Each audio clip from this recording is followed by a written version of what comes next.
can still do it. I can already do it, but it's not really This is working that Harbortown. well yet. But it will be in 10 years, definitely. So I will probably only have Harbortown is an maybe all-new 2 more series from Miniature desktop Building pieces. Authority, That the would be leader in tabletop gaming scenery. Unique, flexible, and playable. I'm having so much Harbortown problems will with take this your games Chromebook that I'm Yeah. composing a lot of stuff just on my blog rather than doing it on the. Yeah. Well, I've never you know. used the Chromebook much. I've only Oh, they're tested it garbage. in- Yeah. Okay. Yeah. Well, it's just I needed something cheap and functional. Quick. Yeah. Yeah. And I put the order in for it. And you disappeared. Yep. Wah, wah. It's at 30 seconds.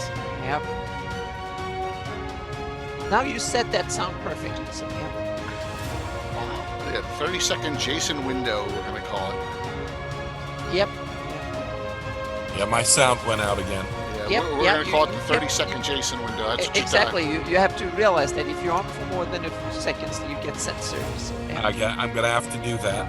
Yeah.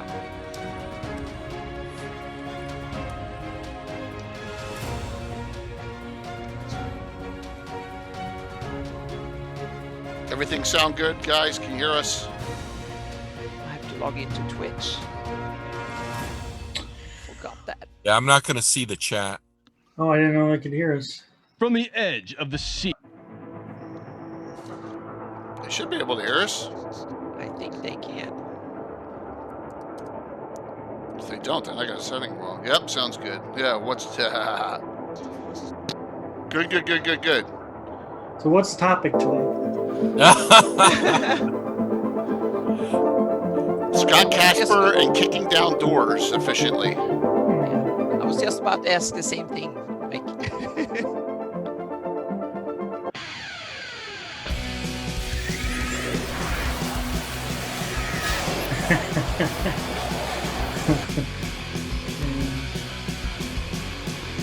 that might be a coincidence, yeah, or not a coincidence. I think it's being censored. every Criticizing time Chromebook. Yeah, if you talk bad about your computer, it will shut down on you.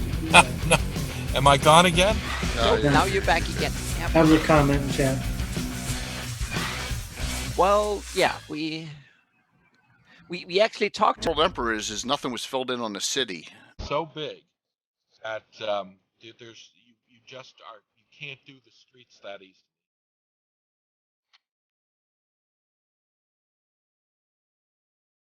It's kind of like you guys know Thieves World. Oh yeah, absolutely. Yeah. I mean, they tried to depict that on a map, and that business with the confusing maze. They just couldn't do it. That makes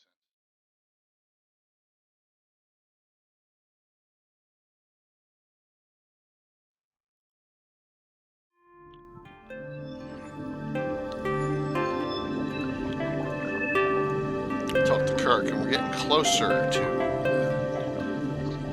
a Kickstarter for Shantytown. Okay.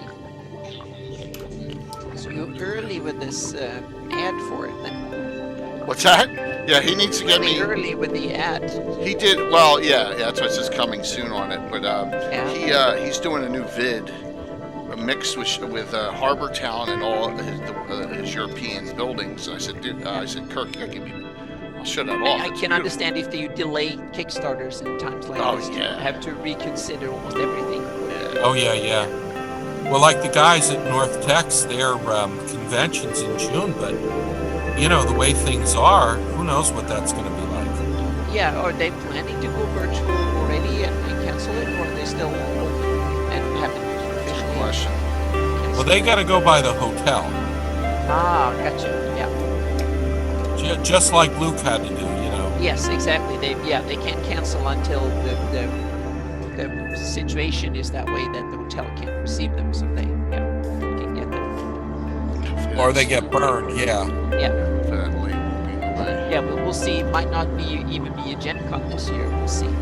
Yeah. But they've already signaled that they're going to do a virtual as well. For North Texas, you mean? Yeah. Yeah. That would be fun. And they have also had what was it called? The one that they started. What was it? Not sit at home con, but it was one of these quarantine con or something like that. They a lot of publishers and stuff. Yeah, I think I heard about that. And then Yeah. Josh Pop's pushing this Luke Gygax con coming up. Something Luke's with. Is it Cobalt Con or something? Oh yeah, Cobalt Con, but they used to have Cobalt Con every year, so that will be fully virtual this year too. That will be the only Cobalt Con. That will be fun because I've never been to Cobalt Con. Now I can go to virtual Cobalt Con. So.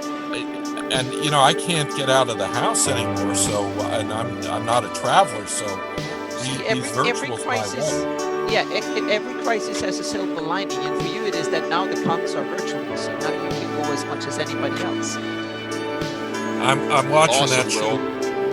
Run again, come on. I got a problem, and that is next week is Tim's. 2 weeks, and then 2 weeks after that, I plan on trying to get Casey's Living Greyhawk All-Star game. So if I do 3 Saturdays in a row, my wife will divorce me. So I think I'm gonna be a complete sit. What's that? Yeah, she can't move away right now anyway. I know, but she can throw me out the house. No, she's not. I'll have to live in my company car. So I think I'm going to be skipping Cobalt Con, unfortunately. It's just the way timing goes. But then again, I want to do that Greyhawk All-Star Living Greyhawk game. Not that long down the road. All right, guys. So tonight, we're going to delve into the Free City Greyhawk, but try to talk about mostly political guilds, some locations. So.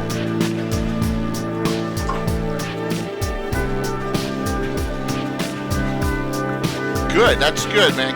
Casey, get us some new Triad blood for May as well. That would be awesome. So, looking forward to that. Oh yeah, Living Greyhawk. My God, what a wealth that's just untapped. Yes, absolutely. I mean, all those areas and 8 years of gaming. It's just amazing. I normally come on a minute early. We're gonna come on a minute and a half.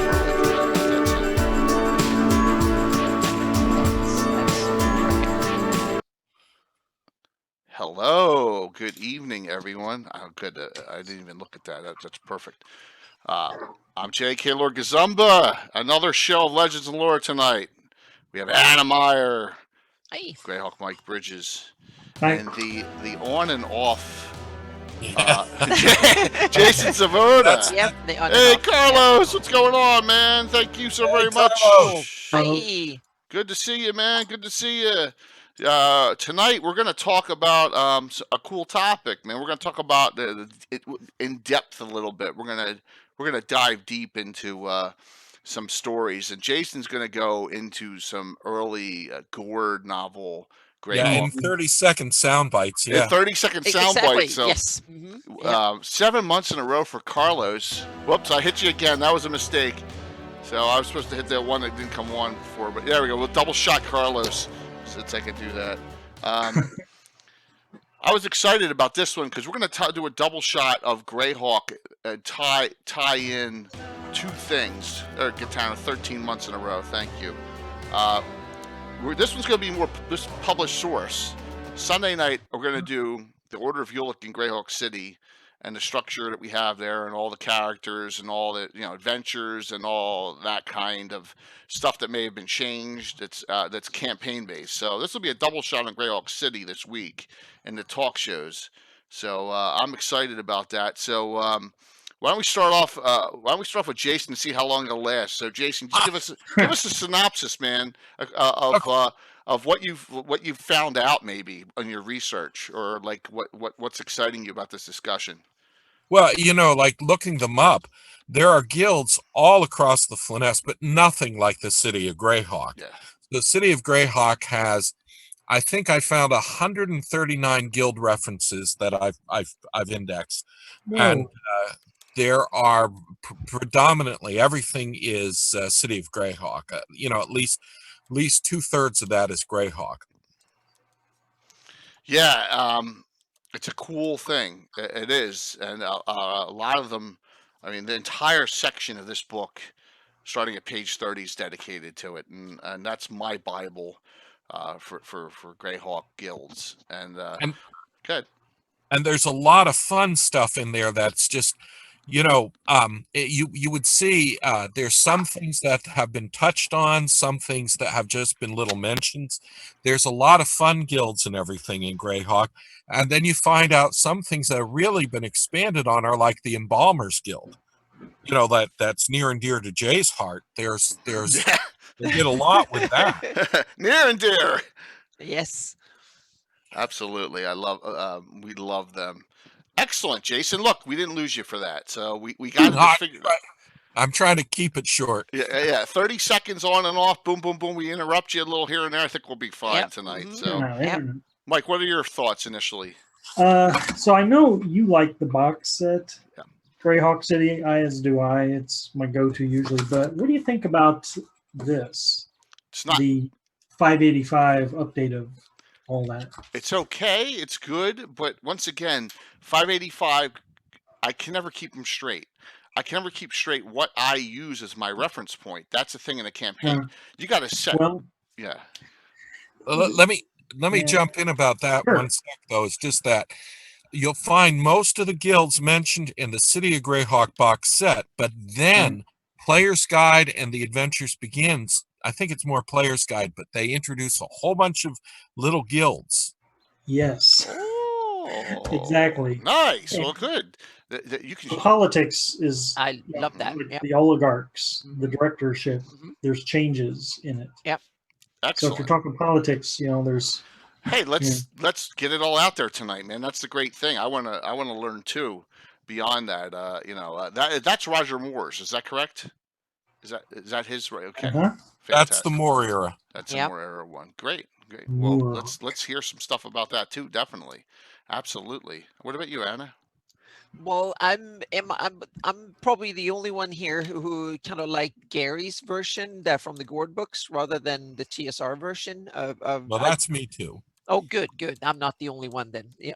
We tend to agree on a lot of gamey stuff, Jason. That's so good. Yeah. To hear. Yep.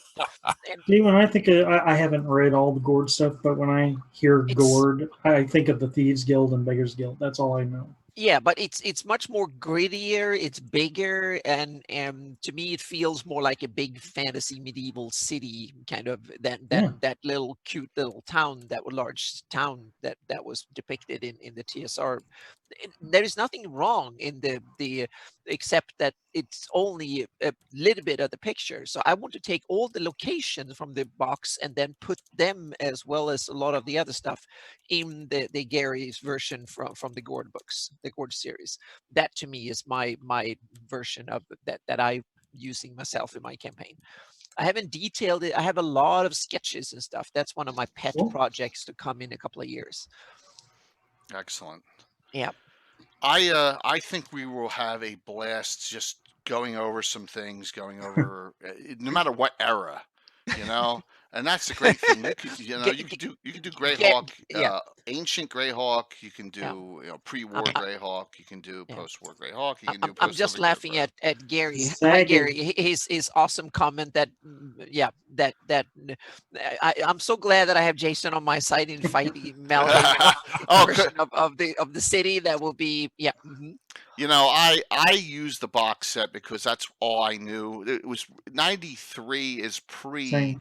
hardcore internet guys, right? Mhm. I mean, before, and you know what? I forgot a joke I was going to do. We had an early introduction, so I'm going to start talking now with this on. All right. There we go. Because I got to wear this freaking thing everywhere I go now in Jersey. It's driving me insane. Same Oh, here. yeah. So, Oh my same here. gosh, man. I mean, I got to wear That's it why I everywhere. like to hike the hills. Yeah, Oh. because you don't need it when you go up the hills. So Yeah, there's- I missed on that joke. But that's all. Before I was going to say, before our ex-vice president Al Gore invented the internet, we had a lot of we didn't have any other places to get stuff. And I know Malden's is that the only one left on the web ring? Is Malden's site Dennis's? It probably think is, so, right? yeah. On that web Mhm. ring. Oh yeah. I remember that that web ring. Josh, there are certain individuals we've made the attempts for. A couple of them watch a lot here to try and get them on, and Dennis is one of them. There's a couple of we bust stones a lot, but yeah, we try. We really do try to get certain people on. So why don't we talk politics early on first? Yeah. In case Jason gets a call for the delivery service guy. Yeah, they're just starting the shopping, so. Yeah. Tell us about, it's Arental, isn't it? The guildmaster of the time? Yes, before Neroff Gaskell, Yes, And and our esteemed beggar Gaspar, right? oh yes, well, the one of the hearts of the Gord story is his beginning story. Takes place in the city of Greyhawk, and it's between. He starts off as a beggar, and the beggars at that time, they're very low on the totem pole, the lowest probably, and they have their leader. He wants to take things and he wants to challenge the Thieves Guild, and the Greyhawk Thieves Guild is they're at the top of the totem pole. What made them think they could do that? Foolishness, as it turns out. But like the beggars are very widespread in Greyhawk. In slums, yeah. Yes, and really through many areas, and so that the beggars are kind of like this unseen army. And I would think that his thinking would be that they've been overlooked. And slowly, bit by bit, he's built up their treasury, and has this lust for power, unrealistic. And he thinks that he's going, and the Greyhawk Beggar Thieves Guild War is not something that just is over in a moment. There's actually a time period when they're really fighting it out, hiring mercenaries, magic users. There's a real battle going on. Yeah. What happens? And you got any details on like what the outcome is? Because this kind of sets the Greyhawk that everyone knows in the stories. Well, I mean, the end result is that there's a final push, and the beggars are slaughtered. I mean, and in Gord's description, very terribly slaughtered too. And Gord Gord and the beggar master are escaping, and there's like this final retreat, and it ends up that Gord is able to, the beggar master's killed. Gord is able to escape with some of the treasure, and he sets himself up in a friend secretly. But all of the old beggars are being hunted down and killed by the successful Thieves Guild. So, it's this war that ends up kind of like the classic civil wars of Rome, where the one side's just killing off everybody who was aligned with the losing side. Explain to me why, if you know, why Gord is not a hardcore member of the Thieves Guild. He just wanted to be on his own? Well, Gord was a beggar.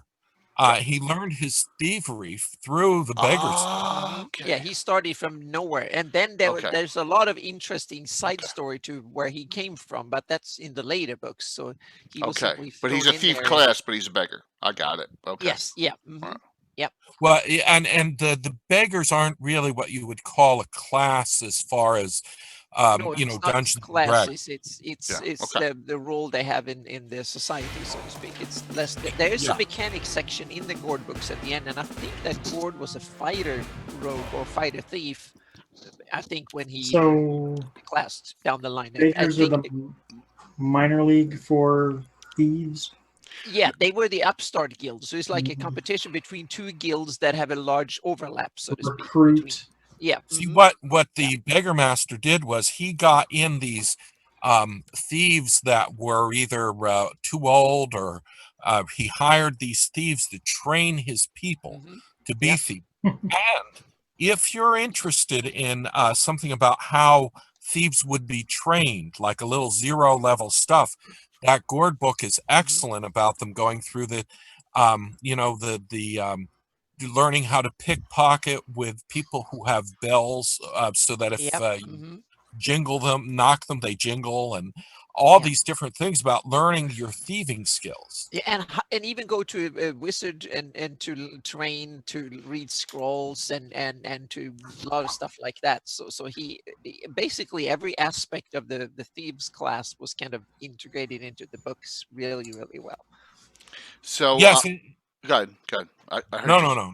I heard you zonging a little bit.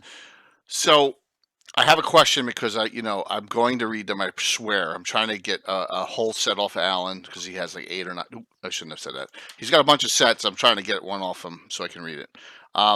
Is Beggars Can't prolific in the Gord books? Because I know in these books they specifically talk that the Beggars Can't is actually different from the Thieves Can't.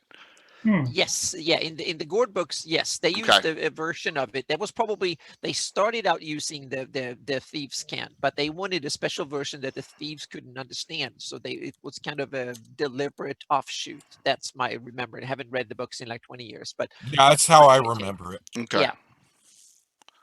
Yeah, it's good. That's cool. And also there is a merchant chant too depicted in the books. The merchants also use a language, sign language to talk among themselves. That works that way too. Yes, they signal that there's a thief in the market, and when Gord is thieving. Yeah, yes, so they can alert the authorities and stuff. So there are a lot of city guards that speaks merchant chant or understands merchant chant too. That is another sign language. So I was going to discuss that Sunday night, and I probably will again. But merchant chant is used by the Abel Carter Coaching Company, and by Pete and John's Teamster Service. So we do have the merchant cant being utilized as well. So I love that's languages that you can, like, as if you play the assassin class or our bounty hunter, you can learn those other languages to trick people. I love that they're set in these books all the way back in the early 90s, which was cool. So they really came out like 86, I think, the first book or something like that, mid 80s. Because it was the first book, Saga of Old City, was before that was some of the last things that Gary did before he left TSR. So like published 84, 85 or that's great. Like that. Yeah. Artifact of Evil and Saga Old City, they were TSR. Yeah.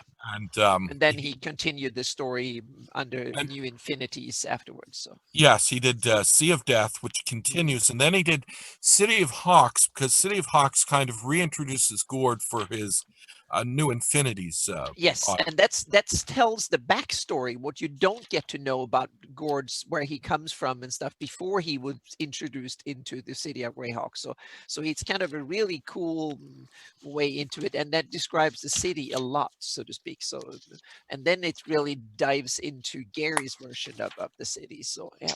Now, according to after this. So it was Theobald. It wasn't Gaspar. Theobald was the one who fought Arental. Then Gaspar took over and sued for peace. And now, according to this, Gaspar and the Beggars Guild are now the eyes and the ears of the Thieves Guild. They get a 1% cut on Thieves Guild takes on operations they're in, and they're more information gatherers than organized crime. Yeah. So that's very believable. That's okay. So that makes total sense to you, Jason. That's good to hear. As I love that they connected them. I love they connected. That story ties into the books really well. Because Gary had the Beggars Guild wiped out. Yep. Right. And the Thieves and then there's some other spoilers at the end. That was some awesome scenes when that happened. In the Gord books, that was really well done. That's some of the best passages in the books, I think, is when the things fall apart and Gord flees and takes the treasure. Yeah, awesome. That's as much spoiler I'm going to say, but the way he did it was fantastic. Yeah, very cool, very cool. That's a great early story. Mike, I feel disappointed. What's that? I'm disappointed in myself for not using Beggars Guild more in game. We use them all the time because my guys in Greyhawk will, and we were pressed for time during our All-Star event. We really were, and I really appreciated that you and the other two thieves went off and tried to do, but I had to. We were so over time as it was. I would have loved to have gone a direction and got some information, but it was just we were so crunched at that point. But now now your character has met up with Galena, which is cool. But that's the great thing about Greyhawk, man. You can there's all sorts of contact information. Jay, I got to take off for about 10, 15 No minutes. problem. Get your order there. So, Yeah. hey, what's up, Bishop? All right. So, Mike, why don't you tell us some of the stuff that you politically have uncovered that you'd like to discuss? Well, an interesting thing about Volta Greyhawk is back in the 80s when I was delving into this stuff, I saw the word oligarch threw around a lot. And I feel like back then it didn't make as much sense as it does today. Yeah. Now I hear oligarch, and every time someone uses the word oligarch, I'm thinking Greyhawk. Yeah. It's weird, but that proves again a point that Gary knew his word, so to speak. He used a lot of them because before oligarchs became a thing in everyday talk, it was a political science term that used by academics who studied real political regimes and stuff.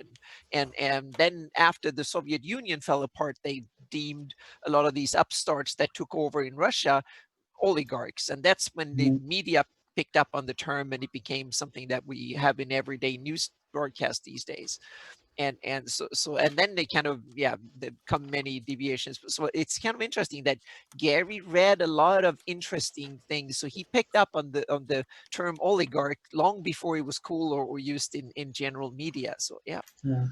So anywho, the politics of Greyhawk, one of the things I used to love doing, and I've run many campaigns in Greyhawk and started over and whatnot, was that the directors, the oligarchs, that number, we got Nerif, who's the mayor, but then all the people under him are usually like high priests and guild masters. That number fluctuates.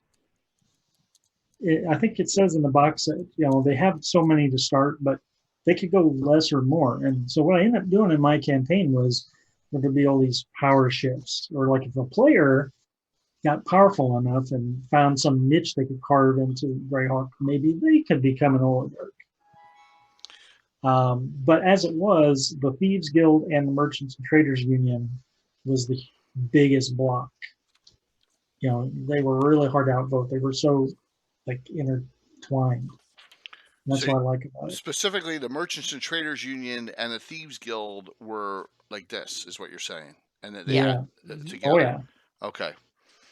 So, and it's interesting because Greyhawk is always, the tagline has always been the city of thieves and the city run by thieves. And I was kind of, how would that work? So the way I depicted it was that the Merchants Guild and the Thieves Guild were two sides of the same coin, meaning the Thieves Guild were basically the tax collectors of Greyhawk. So they, instead of having a proper bureaucracy that went out and collected the money or whatever, what they did was that the Thieves Guild went out and basically ran a racketeering. So they told everybody who run a business that you either pay us money or we come and steal from you.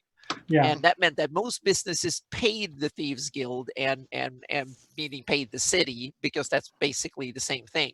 And then the other guilds, if you wanted to be part of the city council and the ruling elite, you also as an organization have to fork over a significant amount of money. That would buy you a seat at the table at the end. The Merchant Guild had the most money, so they got the most seats. And they paid the Thieves Guild in order to use the Thieves Guild as they have two. So the Thieves Guild ran the city watchmen and the city guards and stuff as a side part of their own operation. That was the visible part that people knew about. But they wanted to look legitimate, so they couldn't have the city watchmen go around asking for money.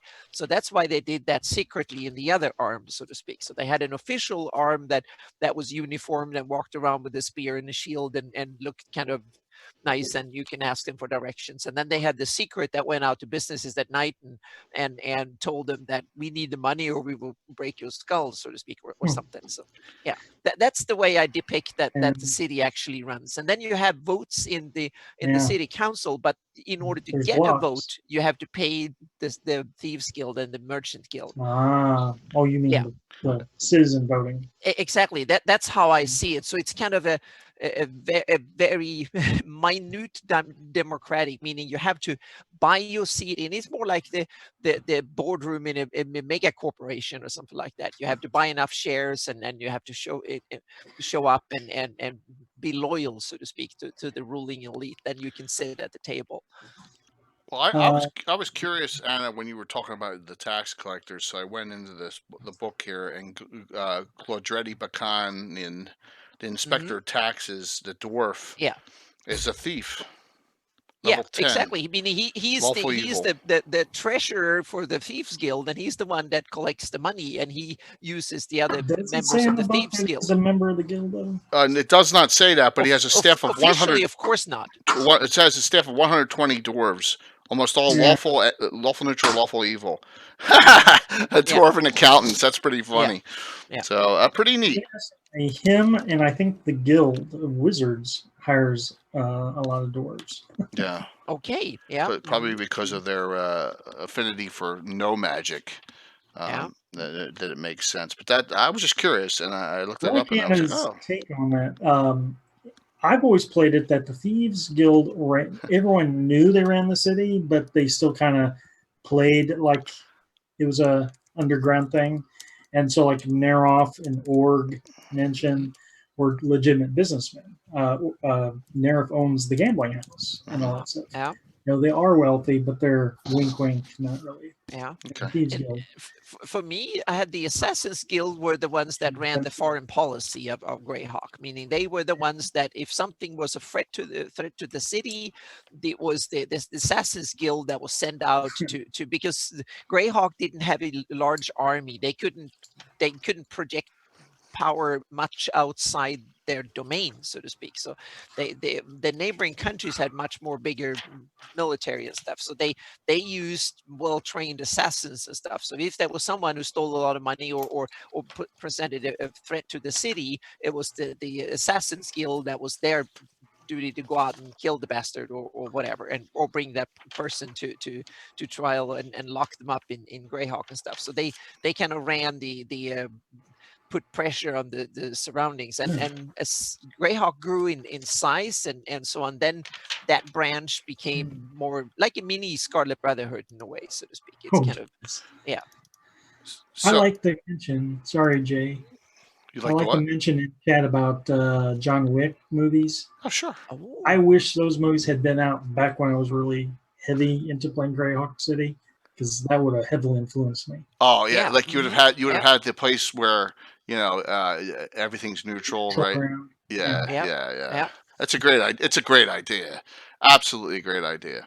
We have kind of that, but not for assassins. We usually have mercenary guild halls, right? Where if there's infighting between, there's nothing. It's not allowed to happen in there. But it's not assassins. It's all adventurers.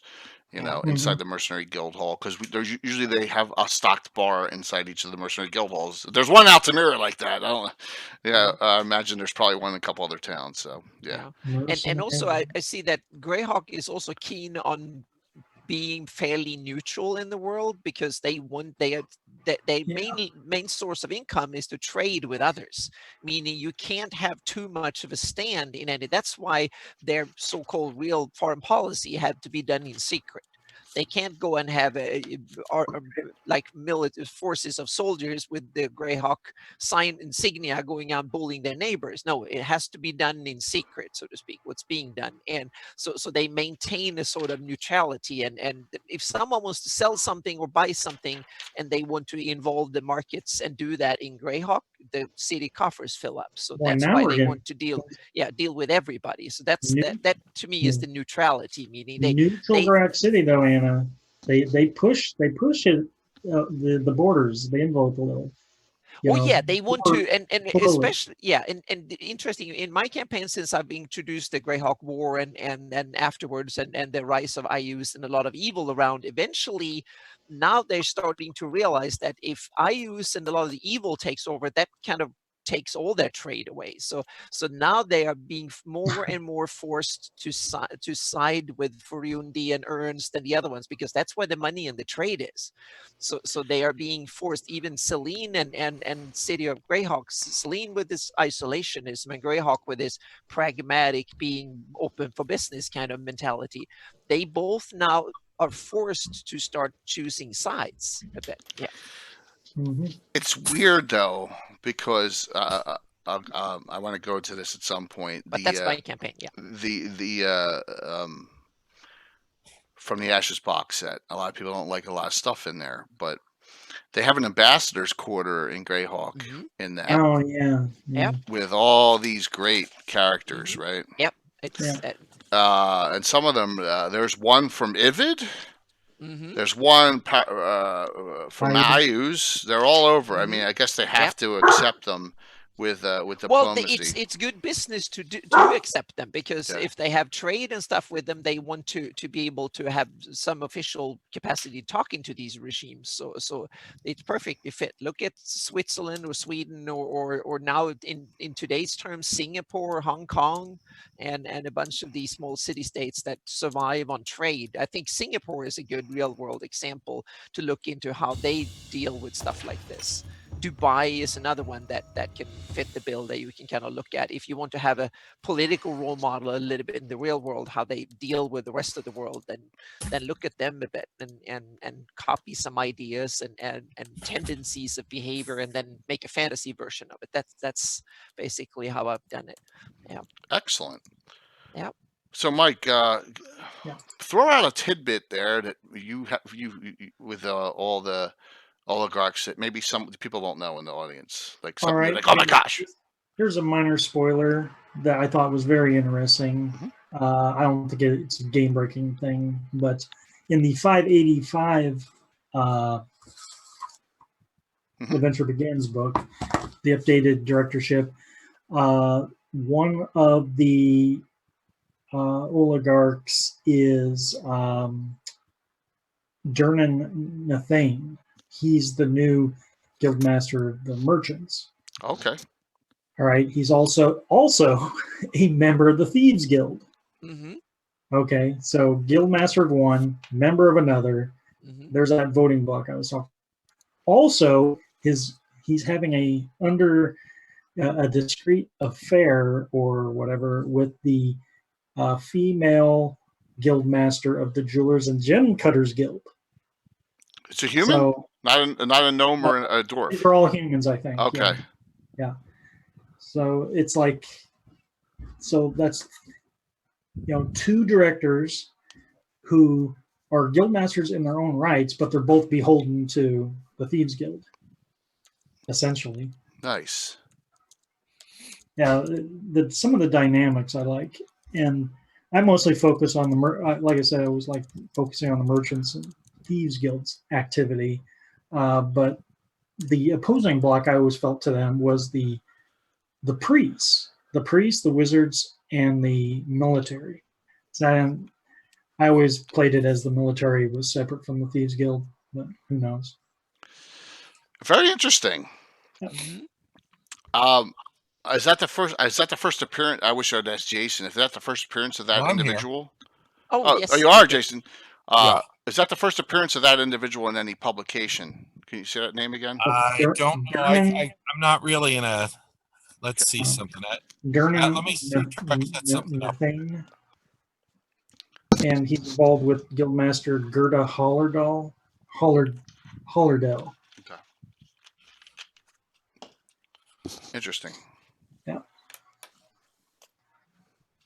I've got this up, and I can do some searching. So if you need something. Well, we don't want you to fry it out while we're discussing too. So but that's cool. Very, very. If someone else has access to a Zavoda index as well, just to see. I'm assuming that's the first time that character is mentioned anywhere. But that's a great one. Well, that was, that player's guide, the Moore era did do a lot. It was very Greyhawk focused. I think if you get the player's guide, I think one of the things is a kind of map of the city.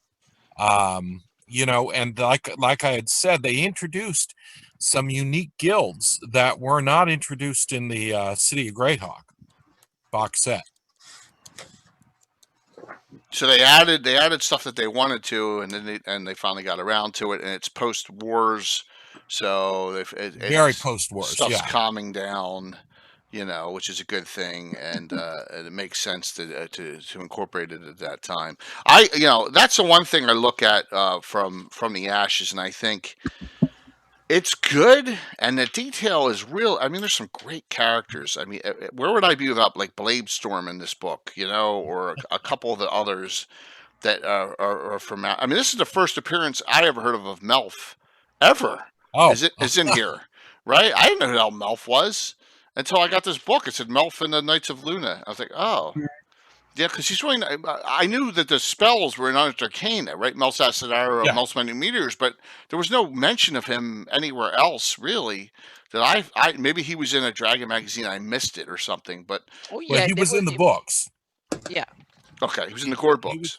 He was in those TSR Gord books. Yeah. Okay. So once again, I'm really absolutely. So I really need to. Those are kind of key if you want to get a good. It's like a road movie through Gary's Greyhawk, the first two books, and the other ones he goes off into the lower plains and a whole bunch of other stuff. But the first two are very down to earth Greyhawk road movie books. I don't think you have to understand the time period. The context in the time period was there was no information on Greyhawk, right, other than the folio and box set. Yep.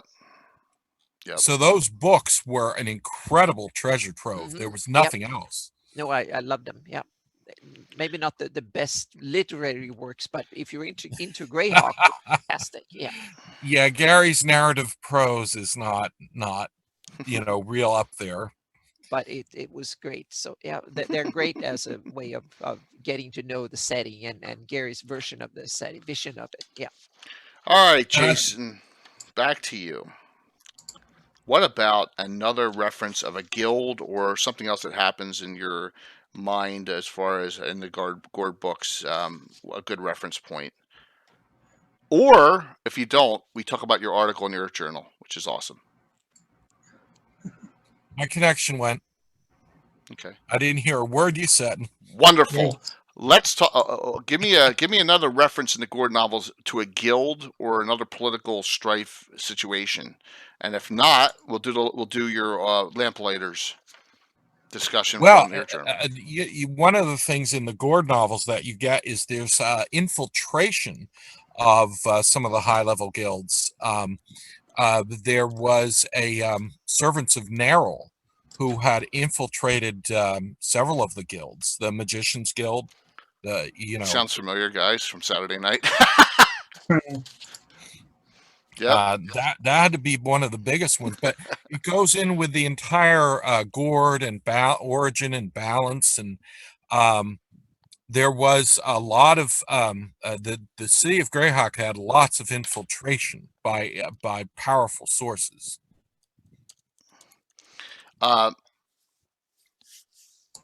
This is once again well before Ayus and the wars.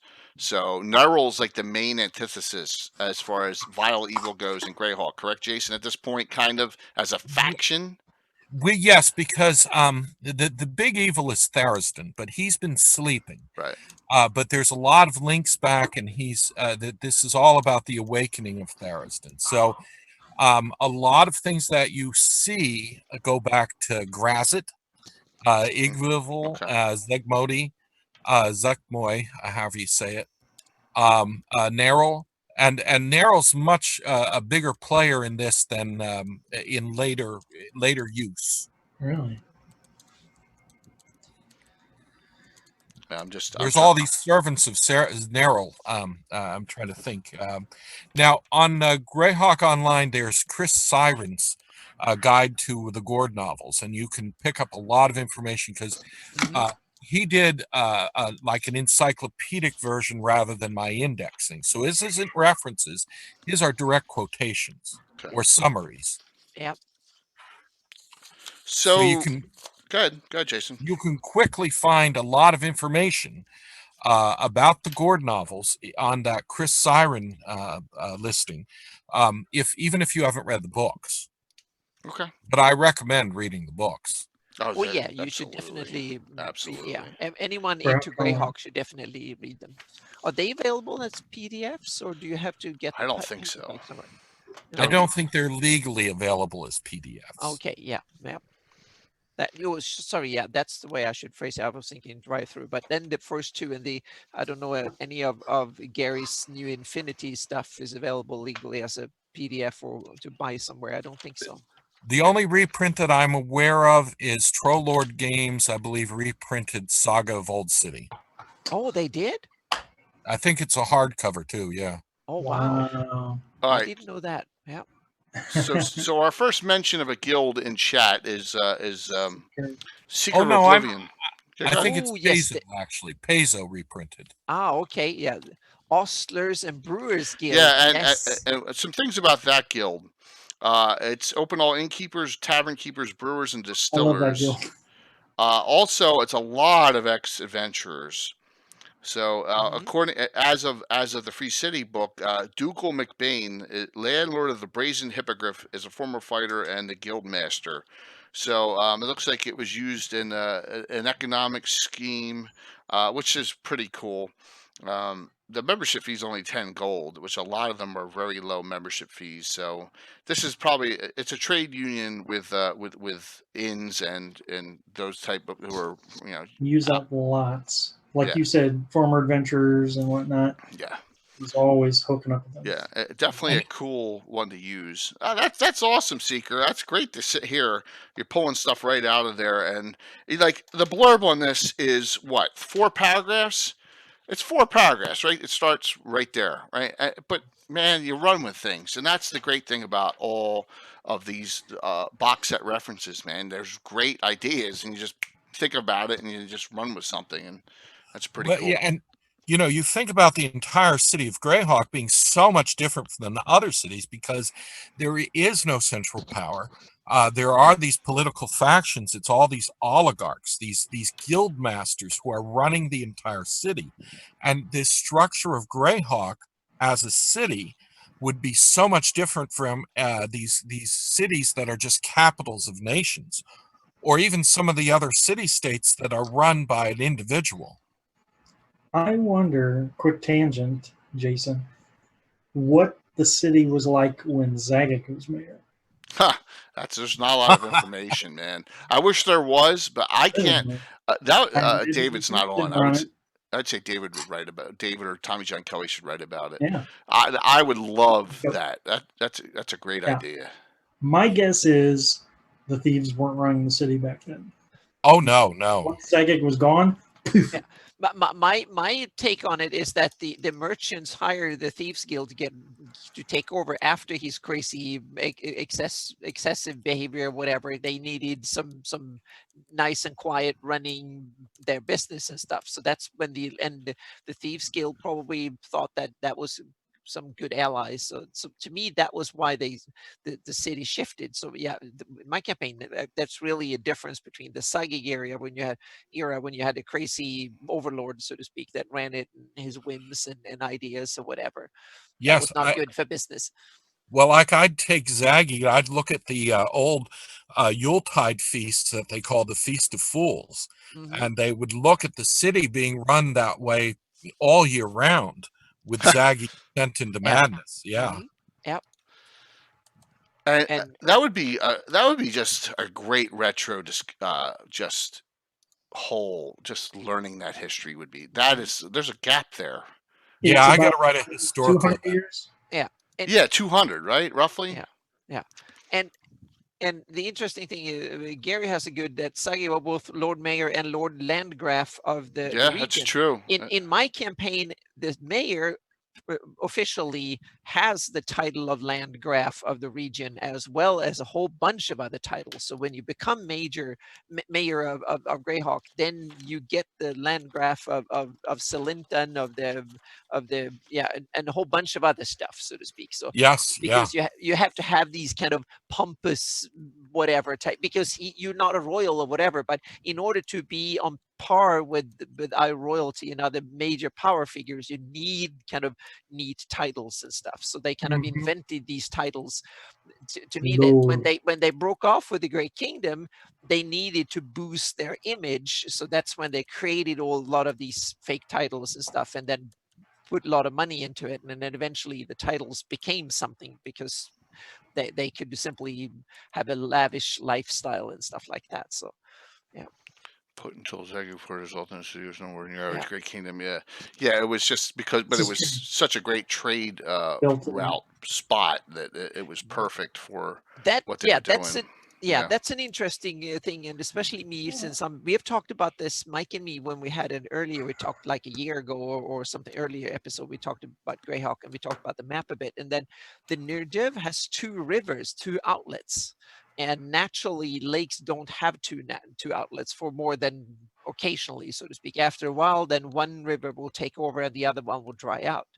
That's how basic physics works in the real world. So to me, the way I've sold it in my campaign is that the Nesser is the natural outlet of Nirdiv, and Celinton is actually man-made, the upper part. The lower part from Greyhawk City and southwards, these were the small little rivers that flowed out of the Cairn Hills south and then into the Erie and the other Neen River and stuff. They formed the lower bit, became Celinton, and then they simply dug up, because it was only a few miles to dig a canal through the hills, and there was kind of almost an opening, so they could dig out the canal. And the Great Kingdom realized that if they did that, then the city of Greyhawk became the perfect point, because they didn't have to go through that enormous Nat Marsh or whatever, and they created the perfect artificial point, so to speak. No, Creating point.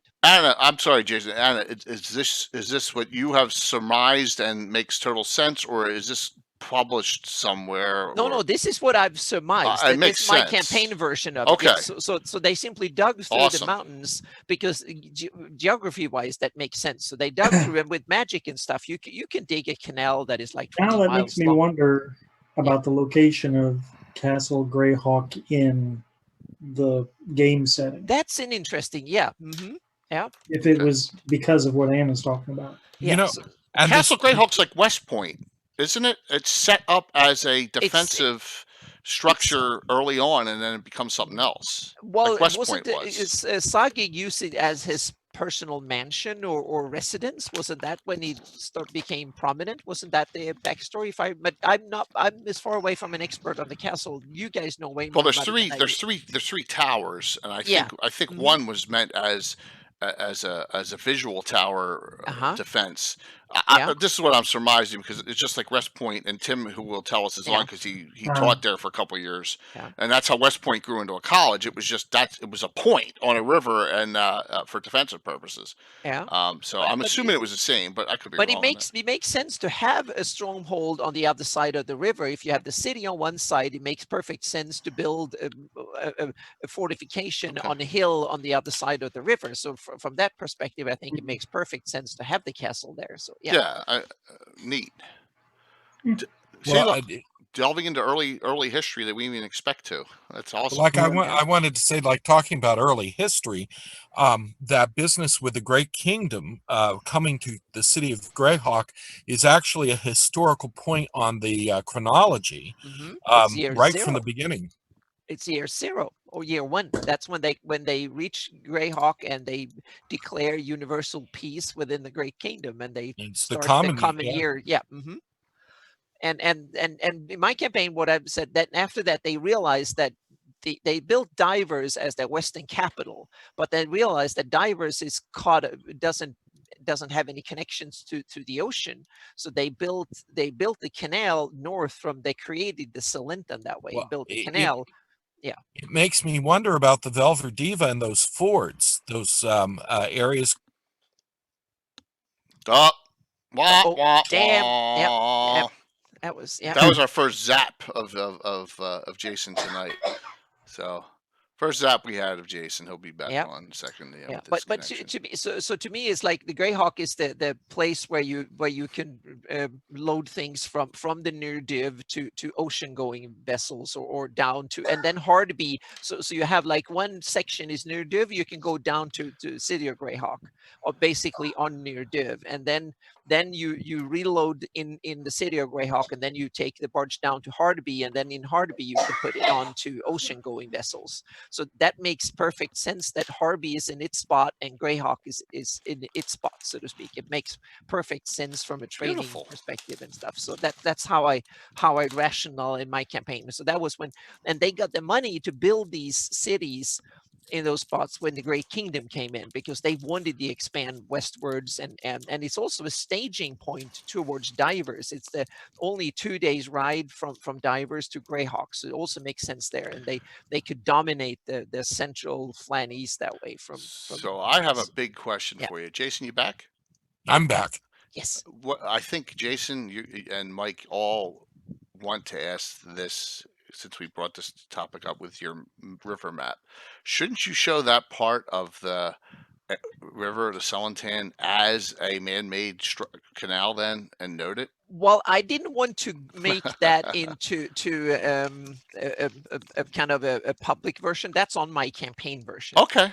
Yeah, but I want to kind of make this into, so people, and then I can make a version of it, and then people who like that idea can adopt it for their campaigns. But it's pretty cool. It's not mentioned anywhere, but to me it just made sense when I saw the geography and I saw the two rivers and I read the history and stuff. I don't think there's anything in the history that really contradicts this. It's just that it's not being mentioned. Okay. Well, I just think that you're you have the weight behind you to actually set precedent for these things, especially because a lot of us don't know what we're talking about as far as, like river design and such. So if it's coming from you, that really sets it as part of what should be for the I setting. should present this in an article in the Earth Journal, I think, and then people can, the Greyhawk community can kind of dig into it if they want to or not. So yeah. Let's talk about that real quick, guys. So the next Earth Journal has no specific topic, so everyone out there, have at it with articles. Go for it. I'm saying let's get Christoph as many articles as we can. It would be awesome to do that. So definitely. Well, like Christoph asked me for one of the previous ones to write up the Lamplighters Guild. Ooh, and it made me think more about how you can involve that guild into the game. That it's not just, some throwaway guild in there. It has a definite importance within the city. Yeah. I have to quickly throw my 2 cents in on a side conversation going on in chat. Now, I forgot that Zagig in the published sources built his castle because of some certain magic stuff going on underneath there. Right. They're saying it's because of the ore stone, right? But my recollection is he didn't know that was down there. What he discovered was the monolith that shields the Orth stone from being detected. And that's what he chips off a piece of and uses to make his contraptions and whatnot. That's all. So Mike one-upped you guys. Yeah. Thank you, Malden. Yeah, there's Malden. Yay! Perfect timing. Awesome. That's beautiful. If Zagig had found the Earthstone, he would have become, a god then and there, and he could have made the entire planet into whatever he wanted. Oh wow! Yeah, that is that's a great point. Very cool. All right, Mike, back to you. Throw us another little tidbit politically, Okay. guild-wise, that you've dug up? One of my favorite guilds, if you look on the map from the box set, or Malden's version, which is much cleaner and nicer, Yes, it is. is the A5, the Guild of Performing Artists. It's a castle. I love that castle. And if I were a player, that's where I would want my character to live. It's very. I don't think I have a picture of that area of the town in the bright, but the Guild of Performing Artistes, from street jugglers to soloists in the Grand Opera, every performer in the Free City is required to join. You know a thing or two about that guild, Jay. Yeah. Yeah, absolutely. From what you're talking about, from where we were on Saturday night, yeah. Yeah. If you guys did not see Saturday night's Greyhawk All Stars event, please go back on the channel and watch a little bit of it. First off, Scott Casper was hysterical playing Boris the Blessed. It was, and Tom was hysterical as Rumpel Foreskin, and everyone else just melded right in. It was a real fun. I remoted 8 players, guys. It was insane. But they met Estrella, they met Selzik, they met Jalarzi, right? So we had a good little adventure before fighting the cult of the Shriven Sickle, who were the worst, some of the worst bad guys ever because they couldn't hit anything. It was just terrible. Guys it was a fun time. But I really wanted to get out of that without getting hit once. That would be nice. Yeah, you almost were completely undamaged the entire adventure. Almost there. Yeah. And my character went up and down, up and down. You did. It was, yeah, and it was a tough remote, Frank, but I had a blast. I mean, I think everyone had a great time. And so the next one, Casey, we're going to try and do, if I can get the people, Living Greyhawk All Stars. So that's what we're going to attempt to do. That was a lot. Yeah. We're going to try to limit it to 6 the next time. So, Mike, it's ostentatious, it says in here. The small theater, and a lot of other things. And the dedication to Lear was always performed on opening nights. I didn't know that. They're superstitious. Yeah, it's cool. Yeah. Did you ever anyone ever play any characters that were members? No, sadly, no. Yeah. I'll say this with my group. Once again, I'll talk more about this on Sunday. They love joining these guilds, especially in Greyhawk. Love it. So, we have one's the second in command of the Night Watch. One's the second in command of the Gravediggers and Embalmers. One has actually joined the Sewermen and Street Cleaners. Yes. So, guilds are the way to go. But that's a great one, Mike. Thank you for that one. So, Anna, what about what do you got as far as a guild reference or a political reference? Maybe you'd like to discuss. Not much. I just had another question that I was going to say for some time, but let me just post it here or say it right now, because I don't know if there is an answer to it, but it's kind of interesting. The Greyhawk Peninsula, that peninsula that sticks out in Nerdiv, and this is a map related question, kind of political too in a way, sticks out into Nerdiv, is kind of strangely devoid of all. There's no towns. There's only Fort Harbor, the Shroud, Stone Fort, Slavers Cove. Grossegrottle. Yeah, and wait, Grossegrottle, but that's so close to, that's not on the peninsula sticking out, meaning that's probably one of the most strategic locations in the whole Nerdiv, and there's nothing on it. Not the coastline, apart from Port Harbor and the Slavers Cove, and Slavers Cove is just hidden, so they kind of there because there's nothing else there. That I guess that's why they're hidden there. And to me, it's so weird that why didn't the Great Kingdom, who wanted to dominate the lake, why didn't they build something on the tip of that peninsula or something?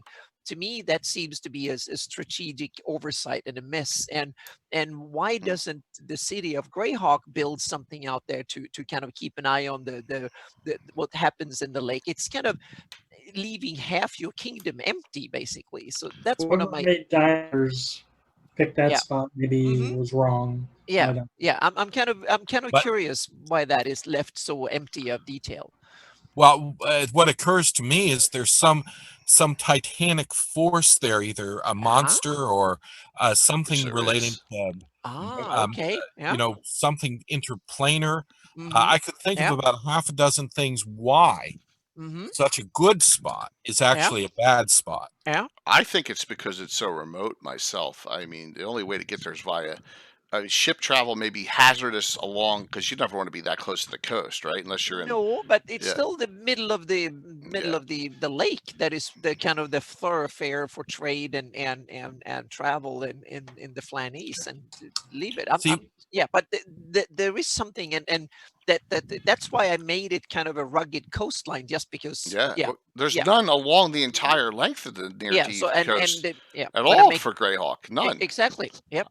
I And think when I that make the up, oh, go on. I think they've spread their influence south more than they have north, just because of the terrain being it's limited for maneuverability. That's my opinion. I don't know. Yeah. Yeah. That could be the reason why. Plus, they don't have a navy really, a great navy, right? They have some, but they don't have a super strong navy. The Harby navy is as good as the Greyhawk navy, isn't it? I think it's bigger. I Yeah, thought it's they were bigger. one of the same. Yep. Well, it depends on which what version of Harby you're using too, right? Okay. Yeah. Yeah, there's But so I guess Greyhawk is the city where all the trade ships have their flag on, so they don't have to pay taxes or something. So we'll see. They might be the Panama or the Liberia or of the well, Flanies. I don't know. Antiquus puts another point up about beasts, and it's well known that they're dragon turtles in the near Deeve, which are ship topplers. So yeah. you know. Yep. Yeah, now Greyhawk I go a more Cthulhu Hawk kind of game, so I would have something, say, either interplanar with like the demi-plane of nightmares, or I would have something to do with like ancient creatures like deep ones, and maybe a terrible city sunken beneath the waves near to that locale that just keeps it from being developed. Just some reason to rationalize why it is. Yeah. Yeah. The way I did it on my map was that I tried to make my coastline rugged and stuff. That was not really possible back in the day. It doesn't look that good, but the next version so I will go with a rugged coastline too. So that's why you haven't built it. There's no agriculture to speak of. And stuff like that. Yes. So, yeah. And that is something that you have to understand about that isn't shown about the city of Greyhawk, is that the area around it would be heavily cultivated just to feed all. Yeah. And the south and west and the area between Divers and Greyhawk, I see that as all kind of civilized little villages and towns and stuff. I put that on my campaign map and added a whole bunch of stuff. And there are some towns and villages around that are named in the Gord books. The far banks across the Salenton from Greyhawk, and the town of 3 Mile Mill. That is just, I put it south of Greyhawk on the road to Fork, another town that is like 10 miles southeast on the road towards Diamond Lake and stuff. So these are place names that are not on any maps, but they're actually mentioned in the Gord books. So that's why I put them on the map. So that's a great topic for figuring out like geopolitical, like is that more Furiandi with their navy, or is it more that's a good question. I never thought about it. Yeah, but also remember back during the days of the Great Kingdom, that was for hundreds of years when Greyhawk was just one of the major cities in the empire. Then it was actually the viceroyalty of Ferron that ruled for Yundi, Veluna, and for Bobonk, and run from Divers. That was the big power in the west, so to speak. And Greyhawk was kind of a staging post rather than the ones calling the shots. So I think that's probably why the Willip and Divers and stuff have more clout across. And I guess Greyhawk became the ones that doing trade rather than big imperial politics and navy. They don't fight battles, they earn the money. Definitely a point to really do more. I mean, there's a lot of points that everyone's bringing up that we should develop a little bit more in depth as to that question. That's a real good one, Anna. Definitely. What about? All right, let me bring up one here. I'm not reading Gary's chat anymore.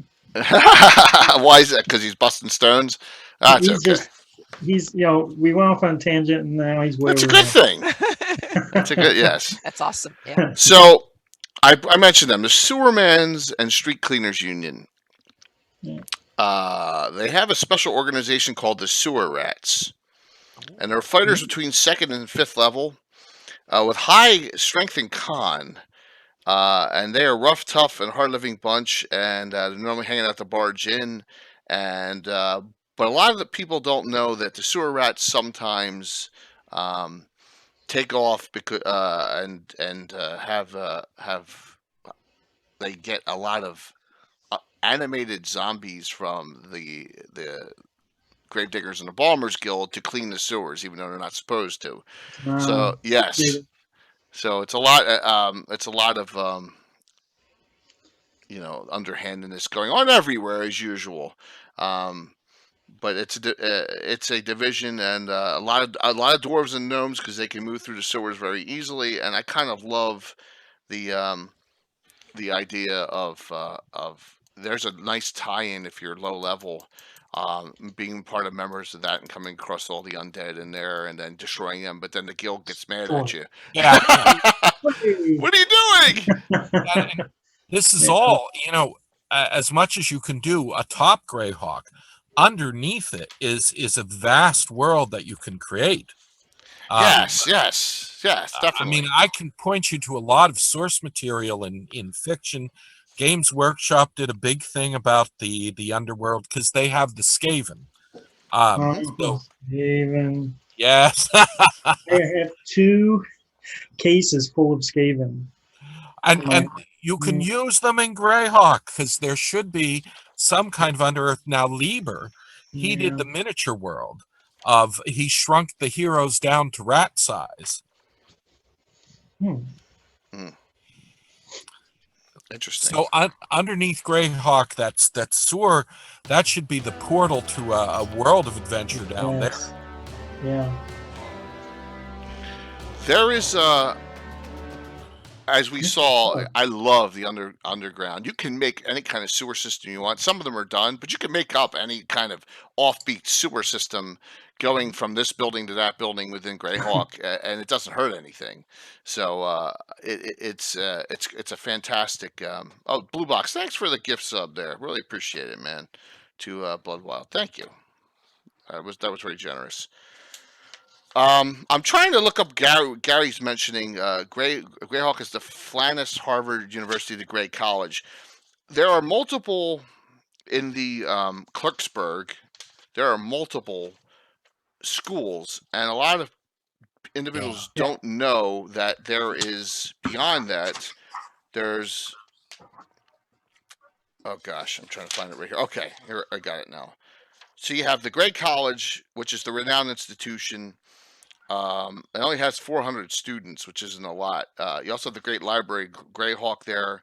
You have the University of Magical Arts nearby. Mm-hmm. You have the New Mill and School of Culinary Art Nice. posted. Hey. Yeah, the Mint there. And this is the one that I love out of those. Thanks, Gary, for spurning my brain on this. The Bard School. Okay, it's location C9. Bard School. It was a small adjunct to Grey College, and it was broke away nearly a century ago over a curriculum dispute. Now, it's expensive, but why would you? This is what I did with it. I was like, why would you even attend there? So, if the old first edition Bard takes forever, right? To go up. So we had that if anyone attended this Bard school and paid for it for 6 months during their training, and it was before they became a Bard, say they want to go for the fighter thief or whatever, that then they would get the 10% bonus because Bards don't get that. And that's what we did kind of with it. But it's I don't use the first edition Bard. Well, you should, Jason.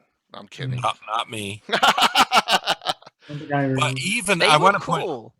They were so tough though. Yeah. I liked Yeah. a Bard that just started off as a minstrel and then became an adventurer. Performer. It's But I cool. wanted to say that as far as education goes, the Gord books again. Gord goes through that period after his Beggars Guild of tutoring and learning and going to actually the colleges at Greyhawk. Oh, so which one did he go to? There's University of Flanders. I didn't mention the School of Clerkship also. All in this one Clarksburg area. Mhm. Probably Yeah. Gray College, and then he Okay. had private tutoring. Yeah, that they also described a lot of that is described in the Gord books too. So yeah, I think So, yeah. Jay, so now that you mentioned all the colleges, I just found Oh, inside this is this old piece of paper from my one Greyhawk campaign where we ran a Blood Bowl league Oh, based on the colleges. that in is Jersey. awesome!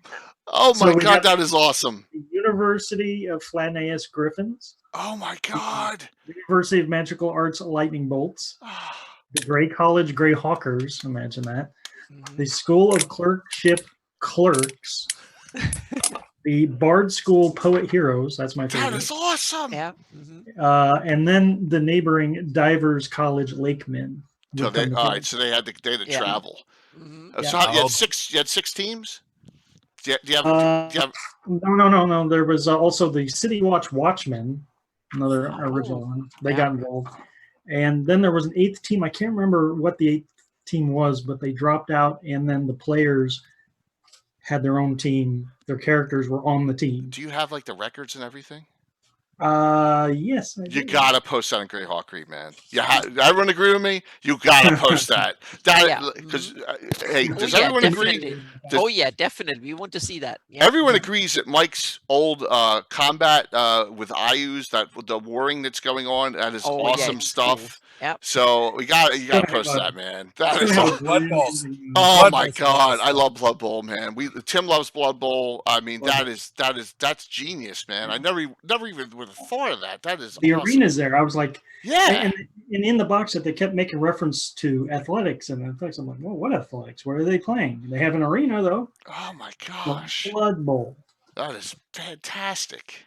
Now, this leads into something I wanted to bring up. We were Go for it. talking about different guilds. I don't know if anybody brought this up, but the Gladiators, Wrestlers, and Professional Combatants Guild. No, haven't. Nice. See, now that tied in with my old Beggars Thieves Guild campaign that I did. And it brought... Oh, Oops. Damn. We wah lost you again. wah wah.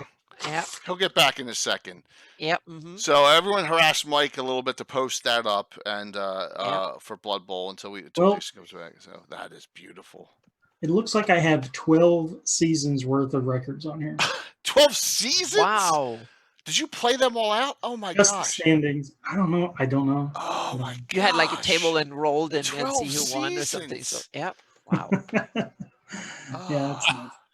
Oh, I'm back again. Go for it. Oh, good. I Welcome doubt back. we played them all. Oh, no. I was just saying that it sets a certain atmosphere for Greyhawk if they do have gladiatorial games Mhm. and professional combatants as a regular Yeah. thing, because that really sets the atmosphere of the city a little more gritty than I've seen it. Yes, Age of Worms has that with the Champions games. I loved that. That adventure path I felt was a little long, Yeah. but the one episode where you're in the city, the free city as they called it, and they have the Champions games, and you enter your own gladiator group into this, and all the diverse groups they had was so cool. And they put the grand champion of that, I forget his name, into Exhibition of Ruins at Greyhawk, and he was stuck down underneath Zagig's keep. I remember that, but I can't remember his name. Yeah, I can't remember. Yeah, he was really The he was like a actual neutral evil belt, fighter. He was really nasty, Yeah. nasty fighter. But I remember that they kind of linked those two paths together. Yeah, so Brutus Yeah. Beefcake. Brutus There was all Beefcake is kinds of dead, different unfortunately. groups. Yeah, a in lot of that those group. wrestlers all passed due to what they were taking during that time. That's a great one, Jason. Did you use any other guilds in your game? Well, there's one guild that I didn't even put on my list that I've used, and it's outside of Greyhawk, but it is the Rafters and Shippers of the Skeleton. Okay. And they are this exterior guild, but they have all these things in Greyhawk. And that leads me to one other thing. Okay. If you notice, there are all these things I included with guilds that are actually representatives of other nations, that the mercantile, that have them listed in there, that are inside the city. They have their halls and their representations from people from other where it is. cities and nations of the Flyness that have their representation within the city of Greyhawk. Yeah, and you did. I really appreciate this, and it's on Jason's blog on his site. It's 6 or 7 pages of guilds. I mean, just and a lot of these are not published in the Free City box set. So you got Smiths of Pragmatic Metals and Alloys Federation of Coppersmith Guild, another cool one that's in here as well. The Translators Guild. Yes, that's. I thought that was a very interesting thing. Yeah, I never heard of it before until you did this. So it's in Living Greyhawk Journal number 2. I think what it says to me is that the overuse of common, so everybody speaks common, everybody understands each other. I hate that, and I like the fact that they have something like the Translators Guild, and that there would be most people not speaking common. Right. Step in here real quick, Jay. Looks like I've already done 2 blog posts on Greyhawk Blood Bowl. So you did do it. Oh, okay. Going back to 2011 and 2017. Yeah. Okay. Oh man, look at that, Mike. How far back do you go with your far posts? back? Yeah, your posts go. Hold on to that question. Time frame. Anyhow, one post is about the campaign I actually ran in the city, and then the other one is a hypothetical one where you include all the races. Oh yeah, even the evil ones. Oh man, look at this. The Oh, Elmshire Slingers halfling, a halfling team. Oh my God, they get slaughtered. Oh, that is great. What were you saying, Jason? I was just asking, how far back does your blog go? What year? It should be on the front page here. 2010. Yeah. So I started with your blog, and I read that and got into mine. That's one of the earliest ones I've done. Yeah, I started in 2011. Beautiful. Good times. More other ones that Jason has linked on this doc that are not in the book. The Furniture Maker, Carpenter, Barrel Makers Guild. Nice. All right, that one. That's another new one I haven't heard of. Furniture Makers. Yeah, this one: Blacksmiths, Armorers, Shield Makers, and Ironworkers. Another one. Yeah, wasn't it one guild breaks down to some smaller ones? It sounds like that's what happens. The Laborers Guild breaks down, if I recall correctly. Right. Yeah, I think that's the one, the General Laborers Guild, and they break that because it's really Coppersmith Guild. See, now, one of the things, because of the prevalence of guilds, I mean, a huge number of guilds in Greyhawk, is that I organized the city defense around guilds. Okay. So in my campaign, all those towers that go around Greyhawk, they are actually manned by the journeymen and apprentices from these various guilds as a kind of, there's some professional guardsmen, but each tower, the responsibility for keeping it up to date and supplied and generally manned is done by rotating guild service. Okay. And the bigger guilds might have more than one tower. And it just explains how a city that this size doesn't have a big military force. Makes sense. Total sense. As a way to use... Well, that's just stealing from historical cities. Right. Okay. I'm assuming that it was during the Renaissance, a lot similar is what you're saying. Well, it was during the age of the Great Walled Cities. Okay. Certain ones more than others, but I was just reading a lot of those histories of the city and stuff, and it was one of the things that they talked about, and it just struck me that Greyhawk should be that way. Well, it's cool. It is. I love the thought process that goes around it. You guys mentioned the Sages Guild yet? Have not. Because I have an interesting factoid on about them. Let's Oh, do it. yeah. Union of Sages and Academics. Raise Oh, your wow. hand if you used the Sages Guild Not the guild. for information. You know, your Definitely, your yeah. players The Sages, for yeah, some but not information yeah. on Mercenary. Well, according to my source, the Sages Guild is all male, all human, and intentionally. I And don't think I've ever noted that. Why? Yeah, apparently that's a sore spot with others in the city. But yeah, it's a all men club. I don't know. Sounds very Scarlet Brotherhood. No, I think it's more of just a social standing thing, more that they want to be known as the uppity crust. Because why you wouldn't have an elven sage, you know what I mean, who's been around for all Ooh. that time. So To force single-minded history, perhaps. yeah. Yeah. Maybe they all use the same shave club or whatever. That's crazy. Yeah, good one. I did not know that, Mike. Where's that come? Does that come from? It's in the foreign quarter. Okay. Oh, where did I read that? Yeah. The Adventure Begins. Okay. Did not know that either. All right, Jason, Anna, what we got? You got something? Jason, I really, at some point, you got to go over your synopsize your Night Watch and how the Night Watch and the Lamplighters work together. Earth Journal. Oh yeah. You want to do that? For now, well, you know, the Lamplighters in my campaign, they started out with you know, being very important as far as the safety of the streets, and so that they developed into like the eyes and the ears partly of the Night Watch. They were responsible for keeping the streets lit. Now, in my campaign, they go back to this older guild called the Torchbearers.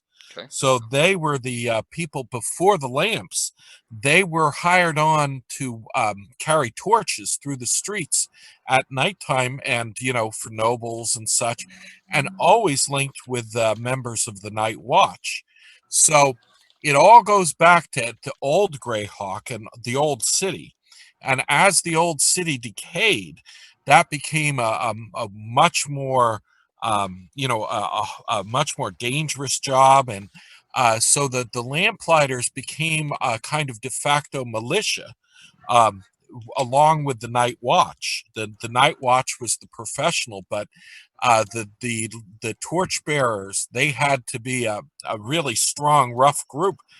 And you know, as time went by, the nobles started to get these lamps that were put in front of their areas, and then am I out? No, you're good. You're good. No, you're good. Oh, okay. Plant. I am going for quite a bit on this though. Yeah. But just to say that the link has continued to the modern city, and one of the things I have going on is that the modern nobles are starting to put enchanted light stones in instead of the oil lamps that were across the city. How And it's dare they? causing a big argument with the old Lamplighters Guild. Riot. Huh. Cool. I like it. Yeah. I love the Night Watchman. I love the write-up about the Night Watchman in here. We use the Night Watchman a lot in our game. Did you read the book, The Night Watch? No, because that's like in the future, isn't it? 100 years, yeah. Yeah.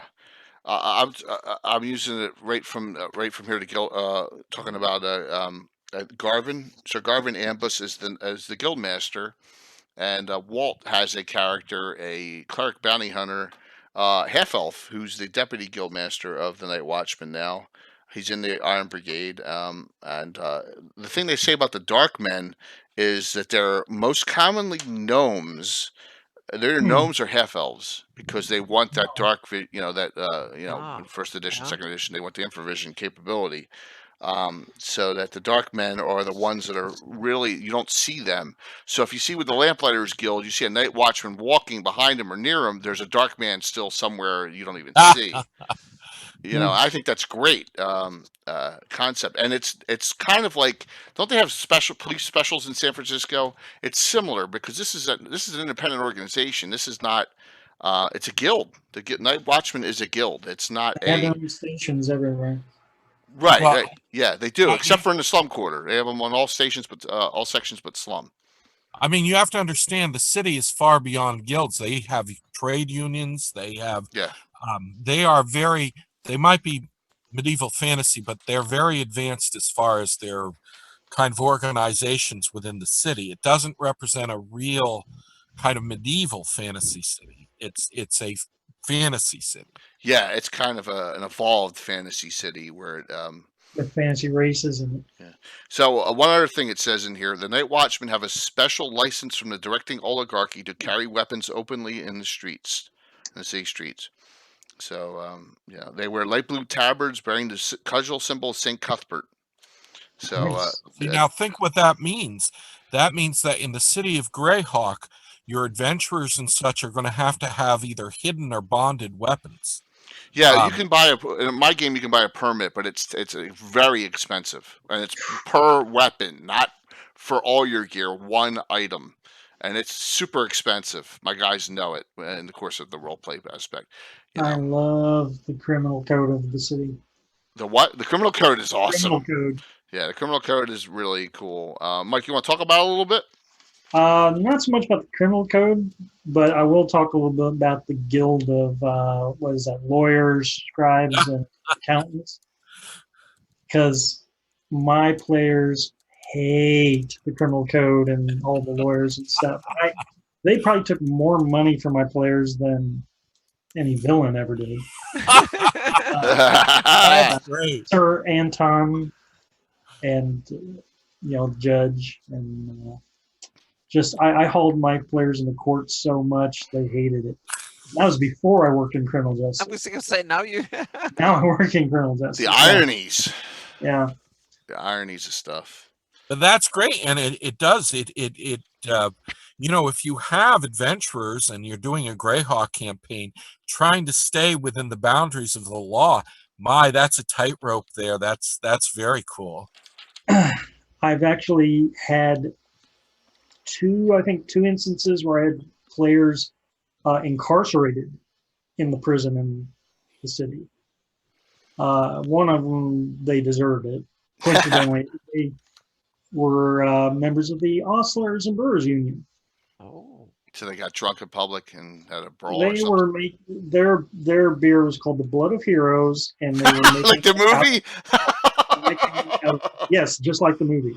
And they were making the beer with blood of. Yeah, so I guess it didn't go over well. It was an evil campaign, and Oh my people gosh. died. Yeah, I used to run Grimorley from Wormy as a character in my City of Greyhawk campaign, and he would always hire the players to go out and fetch various magic items from him, but they didn't understand completely that when they brought them back, it turns out they were committing crimes. So he absconded and left the players with the City of Greyhawk coming down on them as criminals for having stolen all these various magic items. Nice. So it's always a fun part of a campaign to get the players in trouble with the law. Yeah, because you have the taxes. Galadretti's come at them one way, and then if they get into trouble in the city, then you get them from the courts. And well, here are a couple things that are against the law. Are you ready? Right, here we go. Helping a halfling across the road. This can be construed as occurring whenever anyone merely accompanies such a halfling. Okay, that is finable. Conspiring to belch in the direction of a scribe, sage, or other learned gentleman in a public place.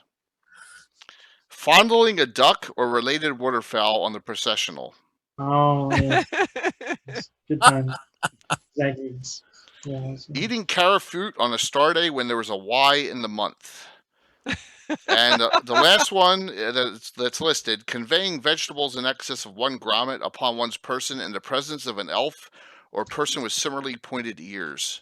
So those are fines that the people's constables can get you for. Another foul organization created just to get money. So if your players are really into Monty Python, I think those are great Yeah. people harassing. Yeah, all the people's constant. Yeah, it's a way if you want to annoy your characters, and if you got guys who just don't know how to behave themselves and will start a fight with these people, then you're in serious trouble. But you Yeah. can push them with this stuff, Well, and my guys know better now. They you just know, know. like Emrakul the Chaotic was just upset over his tax bill. Yeah, exactly, and this he went a little crazy. I'm going to get real obscure with you guys here. Has anyone ever seen the movie Popeye? Sure, yeah. Robin Oh, I Williams. haven't seen the movie. At Robin the very Williams. beginning of it, Popeye shows up in this town, and there's a tax collector there, and he makes up all these obscure taxes. Oh, yeah. And that reminds me of Greyhawk. Oh, that's vicious. Dock tax, walking on the dock tax, sitting on the dock. You know, it's- Yeah, See, that was the end of Wormy there. That's when he went to the city. You know, the goblin went to the city, and that's the city was like that with all the codes and stuff. yeah, it's you can have fun with this. I wouldn't abuse it, but if you really have a foul day and you just are starting DM and you're like in a bad mood, this is really, and you're in Greyhawk, this is a good way to start. Yeah. I need to raise some money. So, yeah, really a cool, well written up. Most of them are low level members of the Thieves Guild, of course. Well, yeah. Yeah. Well, I think if you took the average alignment of the oligarchs, it probably is lawful evil. Well, the entire Glordretti Bacani crew is either lawful evil or lawful neutral. Most of his dwarves are. Sure. Yeah, a lot of them. Abathor, would that be? Yeah. I think they're Zilchis myself. I think they Yeah, are. I see them. I did when I played. I see them more like greedy than evil, so to speak. Yeah, Abathor's Yeah. good then. That's a good god of greed. But yeah, Tim, Greyhawk sounds lawful evil. Just wait till he put. Yeah, what's the city state if Greyhawk's lawful evil? The Overlord. That's about as lawful evil as it gets, doesn't it? Oh my gosh. Yeah, it's there are crimes though that are considered minor that are real, like drunken and disorderly conduct. Yeah, brandishing an unlicensed weapon is a big one. You know, tax evasion, slander, blasphemy against a priest. That's a minor crime. That's funny. But you can get a good sense of atmosphere for Greyhawk from either the Gord books, Saga Old City, City of Hawks, or I really like getting an atmosphere from Lieber's Lockmar descriptions. Okay. His Thieves Guild is just tremendous. It's one of the best descriptions of a Thieves Guild. I just love it. Is Grey Mouser a member of that guild? Definitely not. No, okay, so he's on his own. Fairford and Mauser are on the edge of all things. Okay, did not know because I've never read them, Jason. So You haven't. Oh, yeah. There's I got a lot of reading to do. I think I should start with Gord first, though. Yep.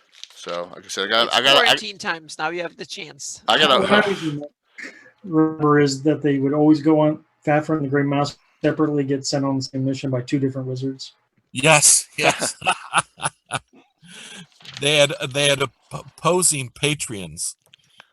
All right, guys, let's bring up anyone in the audience want to discuss anything like guild wise or political wise.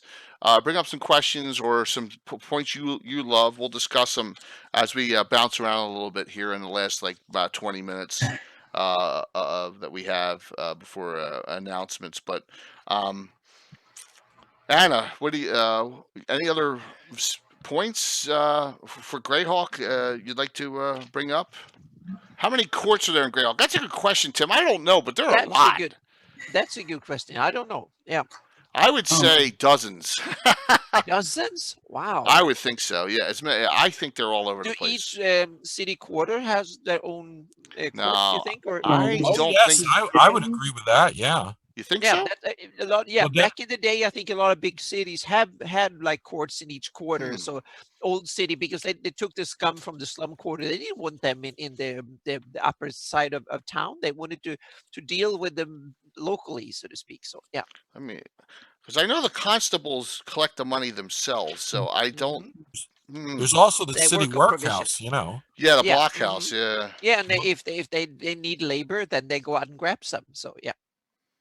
I'm looking here, but Yeah, one of my blog posts is about the old city, and you know, it's all decayed, and still one of the people in charge of it describes his manor there within the old city. Yeah. And he's in charge. I mean, he's the magistrate. yeah, it doesn't state that. That's a good question. Yeah. Real good question. I think Dorgrim's right. There's a high and low court probably because I might be imagining this, but I think the mayor can sit in on a case. That's true. I know that. I think you're Well, yeah. absolutely correct on that. That'd be very high court, though. That's like the Supreme Court of Greyhawk, so to speak. So, keep it going, guys. While I'm. Did we even talk about Wizards Guild? Not much. No, we really didn't because politically, yeah. I mean, the Circle of Eight holds a lot of political influence, so we should really get to that point. And there's a lot of named, different names for the Wizard Guild. It's just it's referred to in different sources by different names, and whether it's all one guild or whether there's actually different guilds you could have within the city. Greyhawk really isn't a wizard-dominated city. Though it could be easily. Well, it could be, but it seems more thieves and trade and more mundane than. I think the wizards just want to be left alone. Yeah, like the Greyhawk wizards seem to be more individualistic than sent for a power group. Yeah. I guess if you're high-powered or high-level wizard and you want to do research and stuff, I guess it's a good city because you can get components and stuff from the whole Flanese, yes, so to speak. And there's research is expensive, so it's always good to be where the money is, or where a lot of the money is. So yeah. And the Castle Grek ruins is the draw for everything because everyone wants a piece of that. Yeah. Here's my general question to all of you. I really had a problem when not killing off Tensor and Aluk, but when they brought in the other three wizards into the circle. I mean, did you guys find that a little cheesy? I just had an issue with it. It just didn't feel right. Warrenez and Alamazad and Theo. Yeah, I didn't use any of it. Okay. I stayed away from the I felt like they were trying to diversify the Circle of Eight, which is fine.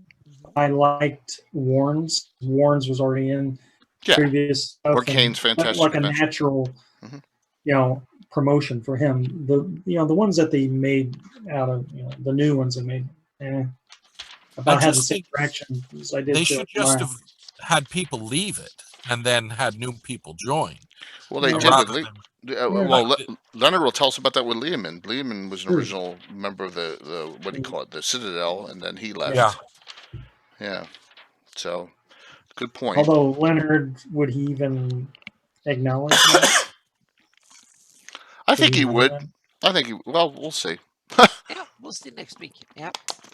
But information-wise, I like collecting everything about Greyhawk. Fan material, published material, doesn't matter to me. But campaign-wise, I'm my own campaign and very Gygaxian in it. So, and that's just, I just found the quality of the Gygax material outshone most of the later things. It just struck me like out of the Gord novels, things that were minor just reverberated with me that I didn't get from Sergeant or more. So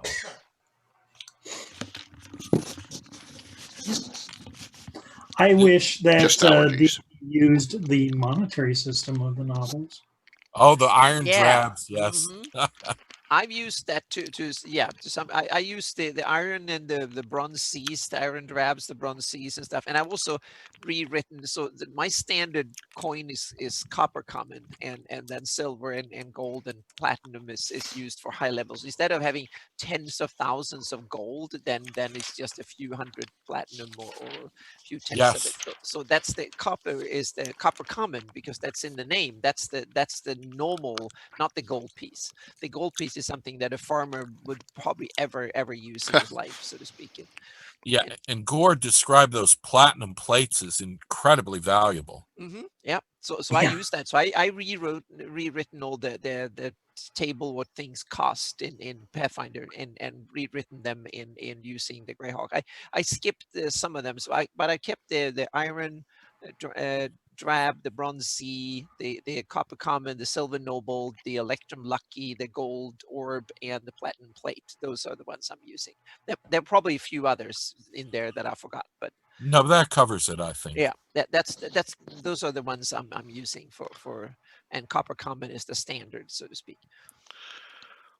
So one gold piece in Pathfinder rules become one copper piece in my version of it. So yeah. And there's even a mint in the described, a Minter's Guild in Yep. the Guild listing. Yeah, It's in and if you Clarksburg. and if you read the Living Greyhawk Gazetteer, coins are depicted from each realm. They say what the coins are and what's on them and stuff like that. So it's really cool. You can and in some countries you're not legally allowed. You have to hand over coin that are minted Yes. somewhere else, and they will melt it down as a way to get currency, so to speak. And then you have And to charge you for it. Yes, yeah, it's and wonderful. charge you. Yep. I And think that's see, brilliant. like old treasure, that they love melting down your old treasure into Yep. modern coin, Mm-hmm. and they cut out a big percent for themselves. Yep. And I always wonder if someone kills a dragon and the dragon horde comes into town, then it must be hyperinflation for a few years. Oh yeah, when all that money needs to, because basically a fantasy economy is basically using the gold foot. So it's kind of everything is gold based or based on metal. So it's so that means that if a dragon hoards a lot of it, then the prices go up and or like go down. And then when that gold is found and spread out in the economy, that must be hyperinflation for a bit. oh, and then I always loved, and this is jumping out of Greyhawk, but you go to the frontier, and they have a barter economy, and you come in there and you've found this treasure trove, and nobody wants your coins. Exactly, because they you can't buy anything for it. Yep. I have that too in lowest forms of economy is just barter. Yep. Man, another thing I need to keep track of, and I'd go insane. Right? I mean, just oh my god! I could, having different currencies. It realistically it should happen. Yeah, but I use it when it's a campaign thing. When the characters come to another city, and just like you can use the law, then I can use economy to kind of complicate things and make it difficult. And hey Jay, how much money did my character get for all the doors and that done? Well, remember, you guys got you guys each were paid 1,000 gold, and then a door. we never did treasure division. It was like 12:45, and it was so late. But we grabbed a couple of doors and nails and whatever. Yeah, we didn't grab flour sacks like Casey said and stuff like that. So I want to bring up something that Carlos brought up, and that was he developed Krista Little Miss Streetwise, who's in the book under Smooth Operators and Individualists, and I know they update her in From the Ashes and update her levels. It looks like Carlos actually melded her into a kind of a little like flirty relationship with a character in his game, and then made her the head of one of the guilds, which was cool. Very Union cool. of Couriers in Greyhawk. I mean, that's pretty cool. Once again, another instance of someone taking a published named character and developing her, which is brilliant. I love that. And she's only 12 in here, so I'm assuming by that time she's probably 18 to 20 at the point that happens, or maybe a little younger. But she, at 12 years old, has Boots of Speed, which is crazy, that she acquired. So really neat, really neat. Yeah, where did I missed it? They sold the door. No, we were talking about Antiquus. What happens in Living Greyhawk, where they would rip apart every single thing about a location, and they would. Yeah, Casey's laughing. They would take it and cut out the doors Take and the doors off. We and can't. they'd Yes, sell. yeah, for killing, yeah. They'd sell That's every awesome. little piece that they could. Every door that was trapped, we should Oh just my gosh! look Can down. you? The funniest thing was Tim's character Reginald said to Boris, kind of out of character. Even if there's not a trap on the door, Jay's going to put one on there if you keep on just charging these doors and kicking them open. I did. I was trapped. So that was awesome.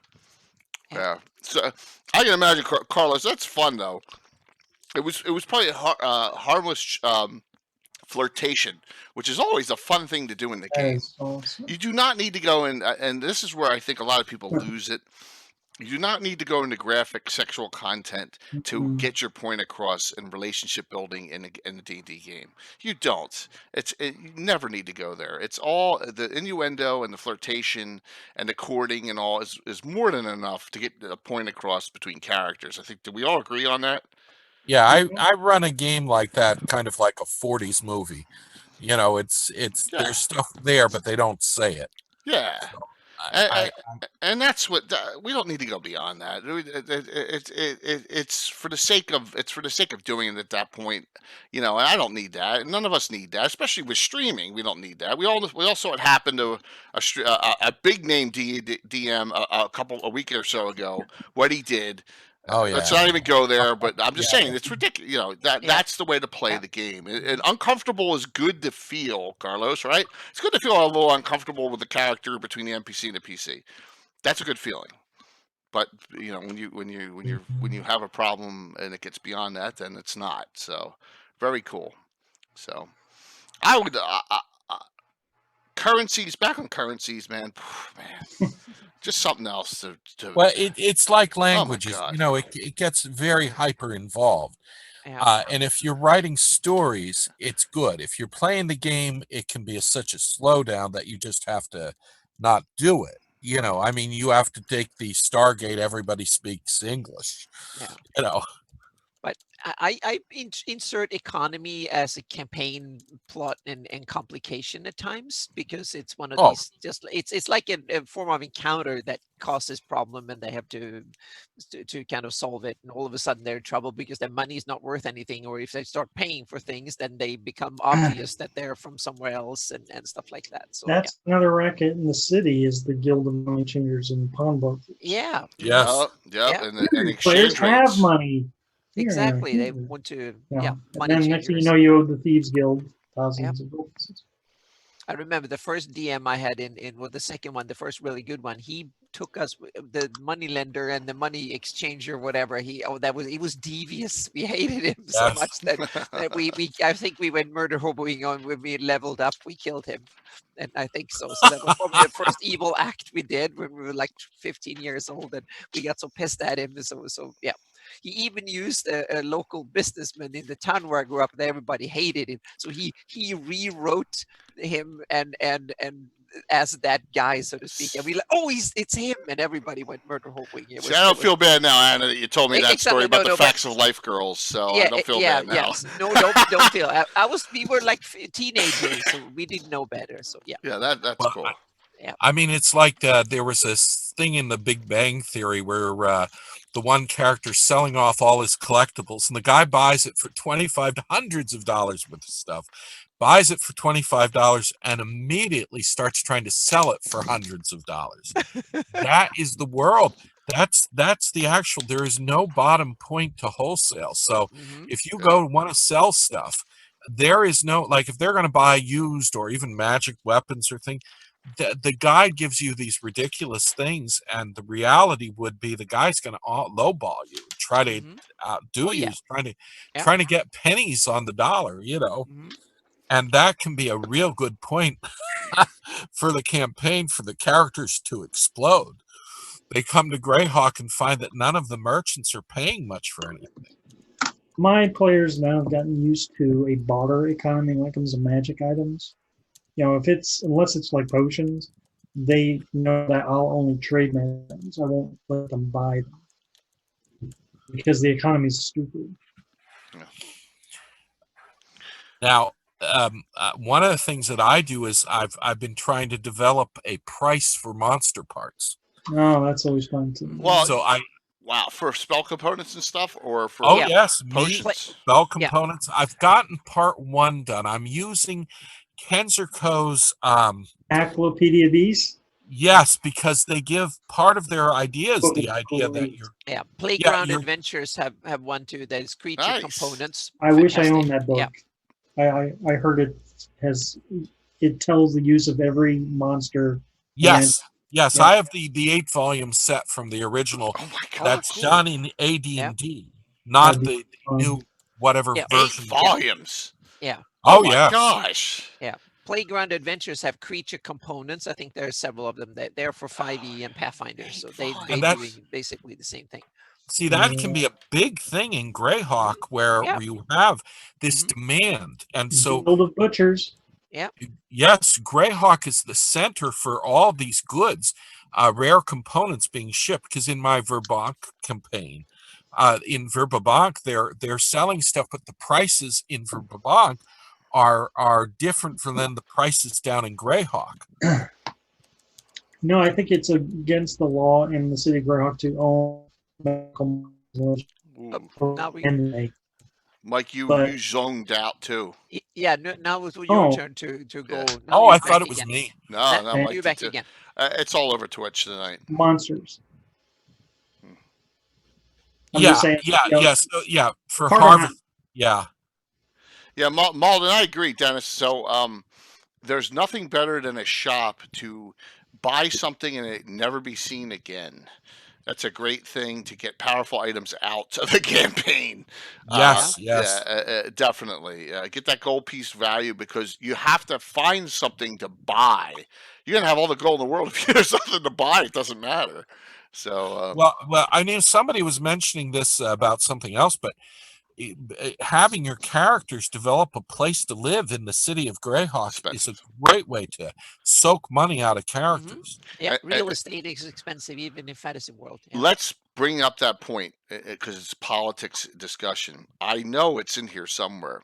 You have to be in the city as a resident before you can own property, either 7 years or 10. I think it's 7. I think it's I- 7. I dealt with this very recently. Yeah. Maybe Yeah. you have to live in an inn and rent No, a room or for you can 7 live in an years, apartment, or you can live rent gotcha. something. Okay. Because Yeah. the original Iron Brigade, all those high level characters now, they waited the full 7 years of game time Ah. Yeah. What to buy a house. Yeah, what the Wow. rule I have is that you don't have to live there. You just have to pay taxes there. So you pay a fee every year, like 100 gold pieces or something like that. The higher fee you pay, the quicker it gets. So if you host over 5,000 gold, you can buy it right away. So to Now- speak, meaning- Gary or Malden might be able to help on this, but I think that's why later maps of the city have a lot of construction going on outside the walls, Right. because then you don't have to be a citizen to build outside. Yeah. That's cool. Register. Everyone, this is allergies, by the way, guys. Not COVID. I'm coughing. Registering the deed. That's a cool. Dennis just linked something. Check it out, guys. Check it out and bookmark it. Because I still only have his Hobloggers one. I Cool. apologize. Yep. Yep. Oh yeah, that's very cool. That the whole business of owning things and businesses, Yeah.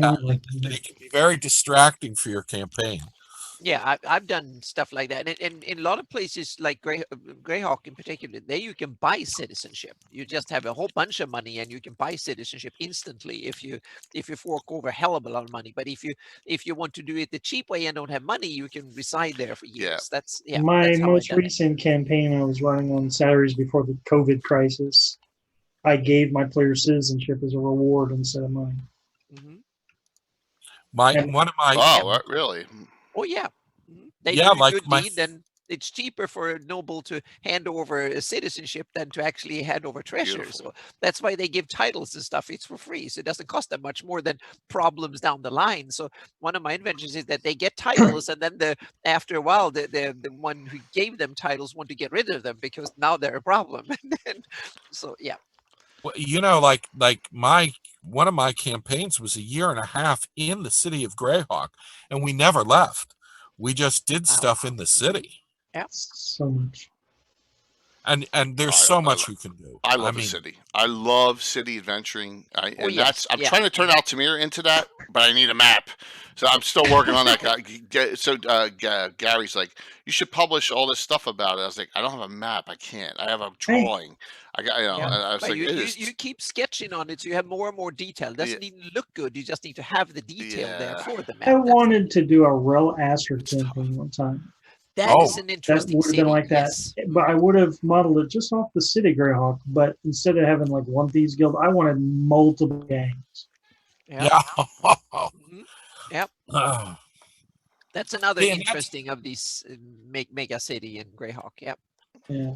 And see, that's like in Verbabank, the Merchants Guild is actually been subsumed by the Thieves Guild and the Dock Workers Guild. They've all become part of this organization that is taking control of the city. Did not know that. Yeah, did not know that. No, that's my campaign. Oh, okay. Okay. Right. That's okay. There's nothing on Verbabank published that I really. Well, it's got to be a fair amount of living Greyhawk. Get Verbabank on, and they go into a lot of detail on stuff. Well, Verbabank, living Greyhawk, they went insane. Well, yeah, they had that teleporter thing above. I was like, oh my god. Oh, that was way out of my comfort zone there. Wow, guys. All right, so here's a great announcement. Well, that's okay. Oh, Gary, it's fine. Listening, it's fine, man, because I don't look that good anymore anyway. So listen, all your heart's content there. Just kidding. We will continue this Greyhawk discussion Sunday night, but on a little different spin to it. So it's kind of a double header on Greyhawk. So, well, what's up, West? All right, so man, we're close to finishing again, and time just flies. This has been a great discussion. I mean, hopefully we touched on some cool aspects on this so far. Love the in-depth going into in-depth in cities. I've done this multiple times on Gavin, but I really would love to do another city discussion there's a lot of information on, but there's not. The only one I can think of is Hardby. That has a lot of information, in base, but I don't know. Unlike my campaign, I don't know if a lot of other people utilize it enough. So you have to step beyond the published and get into the home campaign with that. Yeah, absolutely. It seems like Greyhawk is the way to go. There's so many other things we can talk about in Greyhawk too, and keep this going and publish sources for another time. Definitely. So and that's why people need to submit to Earth Journal, put articles up on Cannon Fire and Greyhawk Online, because I can index them and we can refer back to them, and they'll subtly start making an influence on the campaign as a whole for all of us. Yeah. So, Gary, if you're driving, don't type and drive, please. We want you to stay in one exactly. piece. Yes. Mm-hmm. We want you. So, even if the freeways are probably deserted by now or not empty, but all right. Let's do some announcements in this, and we got some good ones at the end here. So stick around, please. Anna, why don't we start us off tonight? Oh, okay. What I'm up to and stuff here. Yeah. So I found some that there was some heraldry on the map over for the islands up in the northwest that I forgot to add to my heraldry folder. So they will be as separate images on the heraldry folder. And I also have the first atlas page. Well, first I'm going to put together all the different pages. The atlas of the 576 map is in the beginning of being made. So I have to decide exactly the layout of the pages and stuff. So there will be some. I have to sit down like tomorrow or in the next couple of days and have some examples, and we have to figure out what the best way to actually divide up the Flannies into like 60, 70 probably 65 to 70 pages. That's one thing. And also I have some cool ideas for the little legend and arrows and stuff like that. So I've been working on that design, and that I think it can be kind of cool. So that's coming. So once I have the layout, the page layout, and the how the page will be actually laid out or the Flannies will be divided up into pieces, then I can simply do a couple of pages each week or something like that, and then we can have it done, or have it done within a few months, all in all, and published bit by bit. So, and I also have one that I barely spilled the beans on yet. That is this is a big one. As part of making a geographical information system version of my Flannies map, I wanted to have 3D data for the whole Flannies, and that is something that I thought I have to dig in really and do each little piece in detail. But I realized that there is a bit easier way to do it. So I will do a base elevation map for the whole Flannies, and that is actually not that difficult. I've done sweet. Yeah, I've done some cool. I took Topography. and this is just a rough base map. So it's basically a pixel every mile. So it roughly has the same resolution as the existing Flannies map. So there's no tiny details, but that's something that I can then feed into a terrain generating software again and do the fine detail when I move into locations and stuff. So I've been playing with this idea for several years, never found a good way to do it. Now I have enough knowledge of 3D terrain programming, so now I actually pulled it off. So now I know how to do it. So I've done, and that it's coming, and I've done the base map for the Rift Canyon and the White Plume Mountain, and they look kind of cool. So that is coming, and it's kind of interesting because Gary and a bunch of others had some interesting discussions on whether how large the Rift Canyon is and how deep it is and stuff like that. So I simply took and it's not it's kind of I've taken the earlier versions and now just made it into a deep hole in the ground, so to speak, and it looks really cool. So that's coming. I need to make a blog post, present some of it, present the technology behind it, and how I'm gonna go about doing it. So my patrons and now everybody, because in the COVID era I'm not going to hold anything back, so it will be presented coming within a couple of weeks on my Patreon and my blog on my website with source files and the whole shebang, so you can start doing it yourself if you want to. So that's coming soon too. Yep. That is awesome. Yep. That So really is. That's amazing. Thank you. Yep. Looking forward to it. I know it'll add another layer It's of yeah, and depth to. and it's one of these literally, but it's one of these things that are Yeah. not really useful to begin with, but it's a base to build on. And No, also, I forgot. I can immediately. This is going to be huge for me. That's It's kind of cool to me. And also I've worked on the continental layout of Earth. That's something that I do about an hour work every day. That's the goal. So I refine it and I post it mainly on my Facebook group, the Flannies Geographical Society. So I post there every once or twice a week. I post updates, so to speak. So because it's one of these that you can't find the right way right away. So it's something that needs to mature over time, and I need feedback and criticism and stuff over time, so to speak. But now I think it's time so I'm going to write a little bit and present it more in detail. That's another blog post that comes, so people can kind of look at it, because I want to have feedback. What works, what's good, what doesn't look good, and what's terrible and stuff. So we need to, as a community, a fan community, see where if there is some sort of consensus that a large part of the community can like or not. I don't know if that's the case or not, but if there is, then I think it could be cool. So yeah. I think Anna is the guild master of the Cartographers Guild. Hey, okay. Nice. Yep. Yes, you always need a map, but we didn't even mention them tonight. Yep. Maps are a starting point of any adventure. Well, it's one of the You so it's kind of and Tim has a good point there. Google Earth, and that's one of the cool things using GIS technology, is that you can actually use tools like Google Earth and others and put Greyhawk data in there and use real tools and Amazing. mapping. And so that is really, yeah, I'm starting to use QGIS, and the possibilities are basically endless.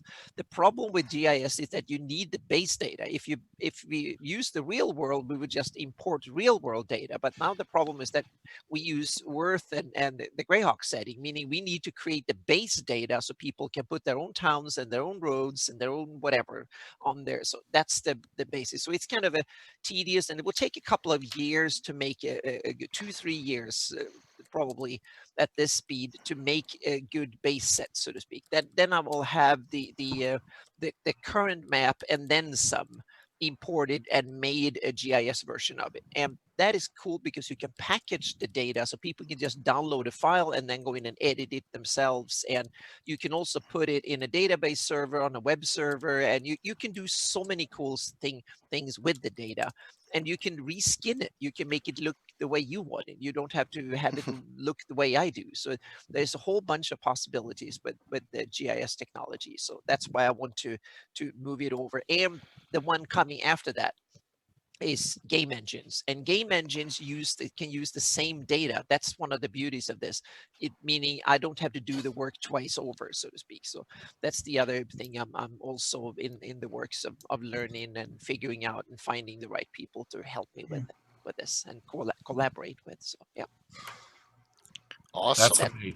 That's what's up. Yep, beautiful. Jason. All right, well, I hope everybody knows that there has been a new Greyhawk published material source out right now. The Salt Marsh Encounters is semi-Greyhawk. It does a little Forgotten Realms reference and a little Greyhawk reference, and it's mostly generic. But from DM's Guild, we have a new bit of source material for the Greyhawk campaign. So I'm immediately trying to get an index out of it.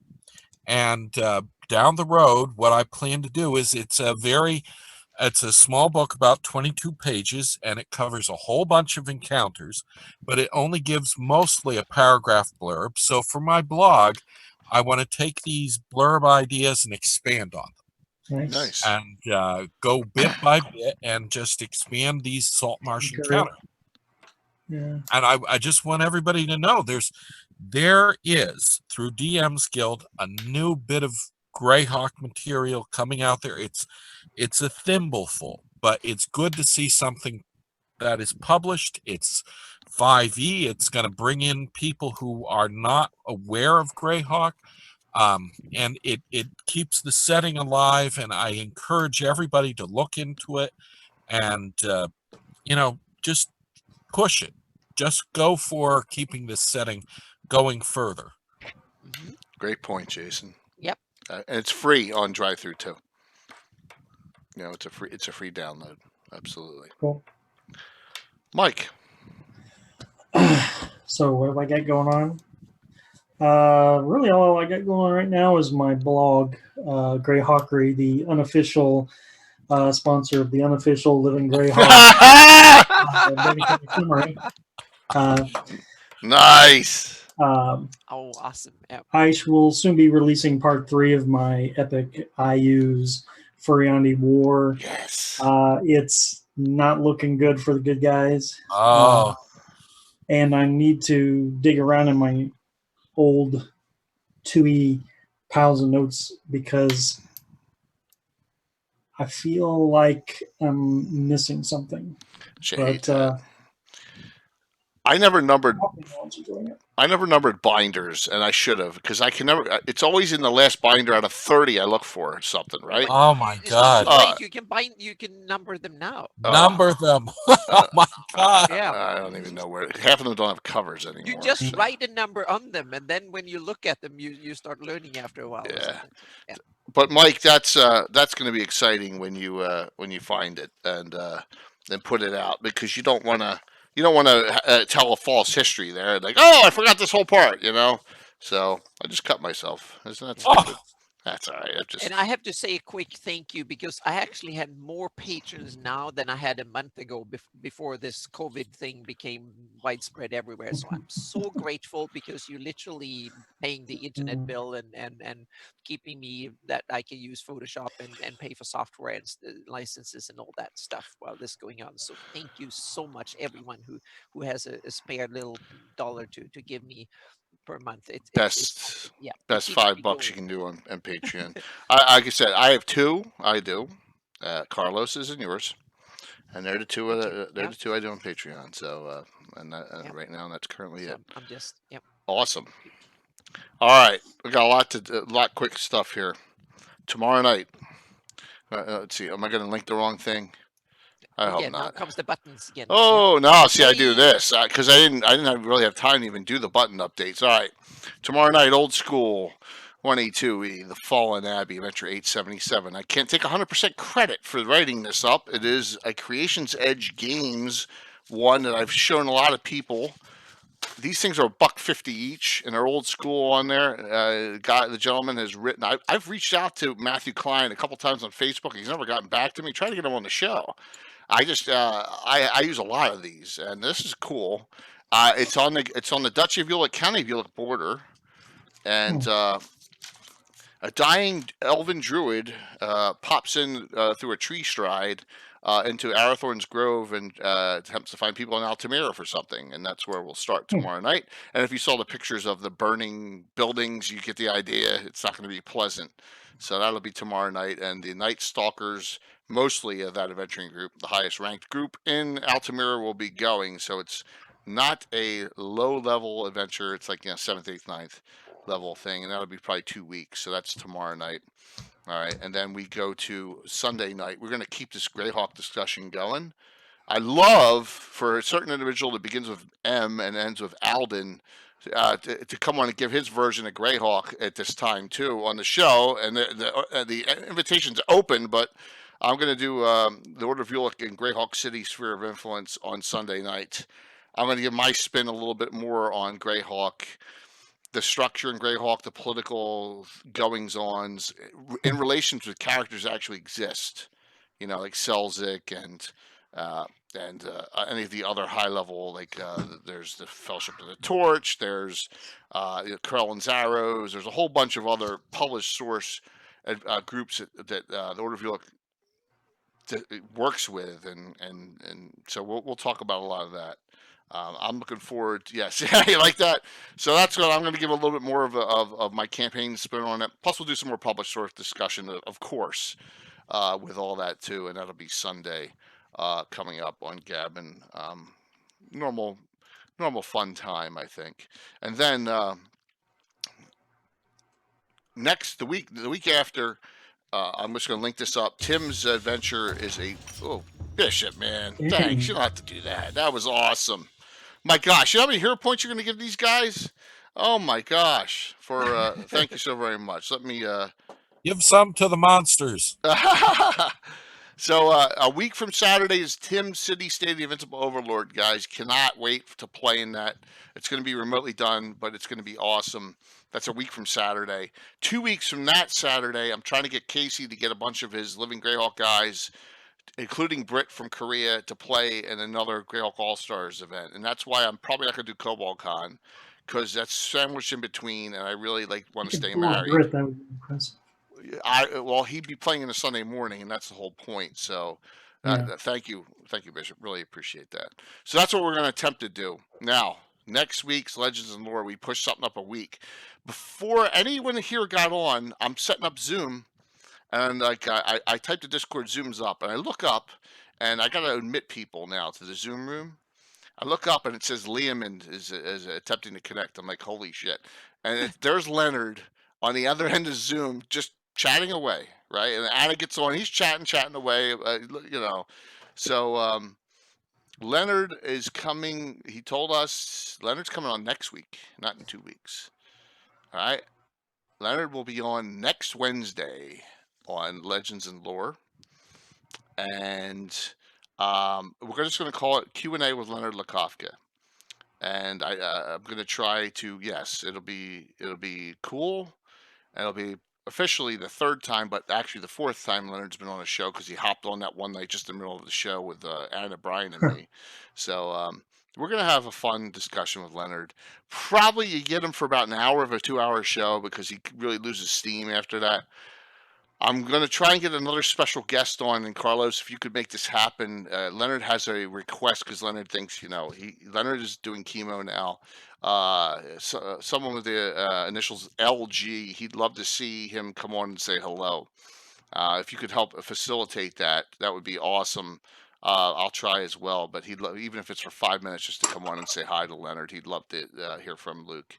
So just to let you know that's something I'm going to attempt to work on per Leonard's request. So great show, everyone. Thank you. Thank you for the support. And I wanted to say something too. Anna said her Patreons are the highest they've ever been. Obviously, our followers are the highest they've ever been, and the subs are way up there. And I'm going to keep the entertainment and the giveaways. All right, cool, excellent, man. That would be awesome. Keeping the giveaways coming, guys. Keeping all the fun stuff we're doing coming. Reached out to another company that I want to use their stuff, but they're from Lithuania, so unless I can get them to do a sponsorship, I ain't paying for that shipping. Can you imagine? Yeah. Lithuania, holy shit! But it's beautiful stuff. It can be surprising. Sometimes I've gotten cheap stuff from Eastern Europe. It's within the European Union, so then I guess it's the same charge, whether it's from Germany or Lithuania, probably doesn't matter as long as it's from European Union to America. It should be kind of a standardized fee, so it's probably better than Australia. Yeah, so we'll see. Yeah. Well, we'll see if they get back. Let's all be honest here. I don't think that one of the products I use is interested in pursuing. They sponsor D&D and Critical Role. I don't think that myself or any of the other channels we're kind of small fries compared to that. So I've gone this direction, and hopefully we'll see something or hear something about that. But I'd love to have some more really cool mats on the show. But we'll see, and I'll get some more stuff coming from Kirk that you'll from Miniature Building Authority as well. Thank you. That's all I wanted to say was thank you. I know it's a crazy time for everyone. Thank you for all the compliments. We'll keep it going, guys. We got a lot of great content. I got a lot of great ideas, and I'll keep on with some extra streams on Saturdays, especially to try and keep everyone entertained during that. All right, let's hit the little exit button here, and we'll see you all. We'll be chatting a little bit. So, look, I got a picture up that's not even correct. Here, watch. I'll see if I can change it on the fly here. Oh boy, here comes the screen crash. Where's the one with good fires? There we go. There we go.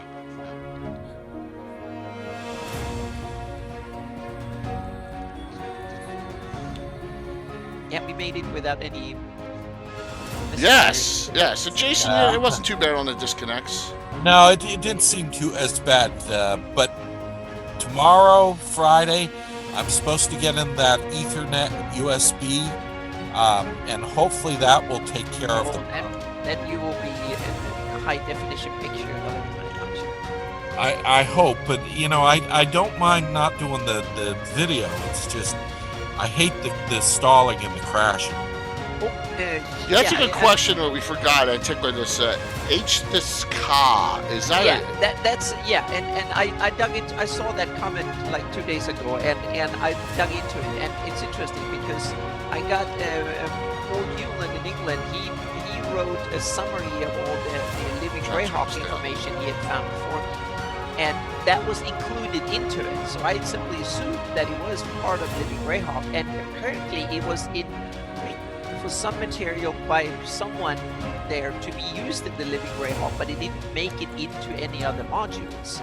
So it's kind of one of these sources that are not.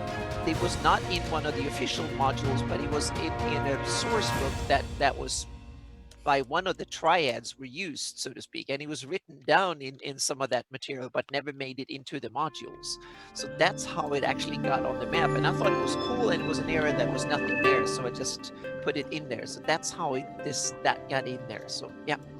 So it's kind of, it was one of these ideas that was for the Living Greyhawk campaign that was in the Triad played. Someone played with and had it in a summary, and then wrote it. Paul Newland, he put together a bunch of these. He simply took Living Greyhawk material and cut it up and say that everything that is in one area, he took all the bits and pieces and gave it to me, and as a kind of write up, and that was in there, and it was written just like it was, with all the formatting and everything to be in Living Greyhawk. That's why I assumed it was Living Greyhawk. But now when I see it, it's one of these things that has been discussed on Cannon Fire forums and on, there's probably at least 10 Google. If you search on Google for it, you find like 10 hits, but none of it is to any official Living Greyhawk material. And then I did a search in my own stuff, and I realized, no, it's not mentioned in any of the official Greyhawk, Living Greyhawk campaign, or nothing else. So it was one of these ideas that someone played with to introduce in the Living Greyhawk campaign that never made it into one of the modules, but it lived on my map. So now I have to think, should I remove it or not? But we'll see. Yeah. But that's great. That's how it got there. Yeah. But see, that's great. That just gives me hope that one day I'm going to be able to source all this Living Greyhawk stuff at some point. Well, we can all that happen. Jason, I mean, my God, I think that's a task of a lifetime. Well, that's what you do. You just do it bit by bit. I'm just hoping. Yeah. I don't really care for a lot of the format work that people are doing with the index, but there are a lot of people out there that have taken the index and are running with it, and that's what I hope for the future, that it goes well beyond me. Because these are long-term projects. Like I was talking about, you build things from basic building blocks, and then it goes further and further. Yeah, that's true. So, like I've been talking with Gary Holian, and there are over 1,000 files on Cannon Fire, and they are just buried in there. And so he is going to start doing a best of Cannon Fire on the front page to bring up old articles for people to see, and then you go and there are thousands of there's just so much discussion posts in their forums that really needs to be put together and harvested, because there's some amazing stuff that goes on in the Cannon Fire forums. And it's just this potential for lots of material out there. True. I mean, so true. There, and we have to pull out that and all the other information. You don't want to lose the information. Hence why I've never thrown anything away in my life D&D related ever. Well, thank God. But if you need organization, I'll tell you, someday I'm gonna have to take the bus over there and organize the files. Because seriously, man, you got to number stuff. It's crazy how much stuff. So, wow, great show tonight, guys. Yeah, it was great show. Yep. That was awesome, and I'm excited. I had a great time. I'm so disappointed in this connection. Oh, it's much better now, though. Without 100 times better. Thank you, Bishop. I had such a fun time the last show, and it turns out half the time I was just speaking to the air. Well, what you said that came through was awesome. So yeah. Well, that's very nice. Yeah. 6 total, Casey. 6. I'd rather not do 8 again. 6 characters total. And I'm sure, if we had 5, Anna would jump in or someone else would jump in. Oh, sure. Yeah, you always ask me half an hour before. Yes, we're trying to do all Living Greyhawk triads in a game.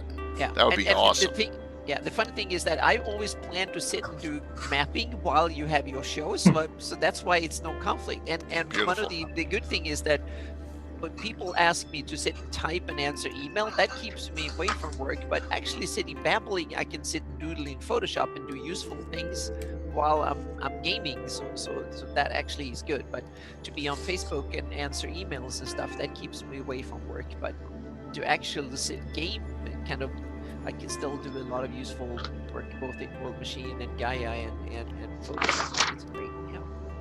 Well, Anna, you're really building the bones of this world. I mean, the Greyhawk setting, it's never been so. We've never had such good structure for it before. Thank This you. is Yeah. just. Yeah, I see it as a canvas, that Yeah. people can paint their stories and their campaigns on, so to speak. That's the way I see it, both with the Greyhawk and Flanny's map and stuff. I tried to put stuff in there, but eventually I want to, so people can just download the data and remove the stuff they don't like and add their own stuff and change things. That's the end goal, to make the maps more usable for everyone. Yeah. To tinker with. Definitely a smart thing. Yeah. That's kind of the Greyhawk philosophy. That's that's how the whole setting works, is just make it your own. But no, we've never had the world so built, the structure there before. It really puts you at the top of the designers for Greyhawk. So I'd say if you're putting things there, it's a good mark of where things should be. Thank you. And also, I think as much about the landscape and the geography of as you and others do about the stories and the Greyhawk Castle and stuff like that, because I read them a little bit, so I know a thing or two, but you guys are experts in a lot of that stuff, but I'm concentrating on the landscape and the geography and stuff like that too. So I have my little speciality in that is different from a lot of others, but it's still, I think it's vital that we have people that know the story and they know about the castle perfectly, or that they know the gods and stuff like that. So that's why it's so wonderful to have a show like this, because I get a chance to talk to you guys and all the people in chat and stuff that has these other experiences. You knew I was going to say that, Casey. I'm sorry. Yeah, Casey's like, can we develop our own characters? No. Anna loves it when I develop her characters up, because they're always awesome. Yeah, always awesome. And look, I gave Mike's character, Martin of Norwell, a short sword of backstabbing. He was backstabbing at 13th level. I think he's going to join the Guild of Assassins. Yeah. Yeah. No, the silly. It's all worked out, man. Don't worry about it. Silly XP table. See, no edition wars, man. 1E, 2E is brilliant. So. See, Mike, you've been building all this all up too. We've got to look through your blogs and the material. I don't know what you have that you haven't posted, but we got to put that material together into accessible files. You still got to put up the Blood Bowl standings. You got to put up the Blood Bowl standings. See you, Casey. I'll be talking to you. To go through my blog and make a coherent document of it would be impressive. Well, that's kind of my thing, is to try to pull this stuff together. Like one of my things with the indexing is just that Anna's building the world that you see, and I want to build this reference to everything that's mentioned. And so everybody can go back and just immediately look and see, and then you start seeing these interconnections between one and another. Yep, that helps everybody else who wants to do. You, the librarian and researcher of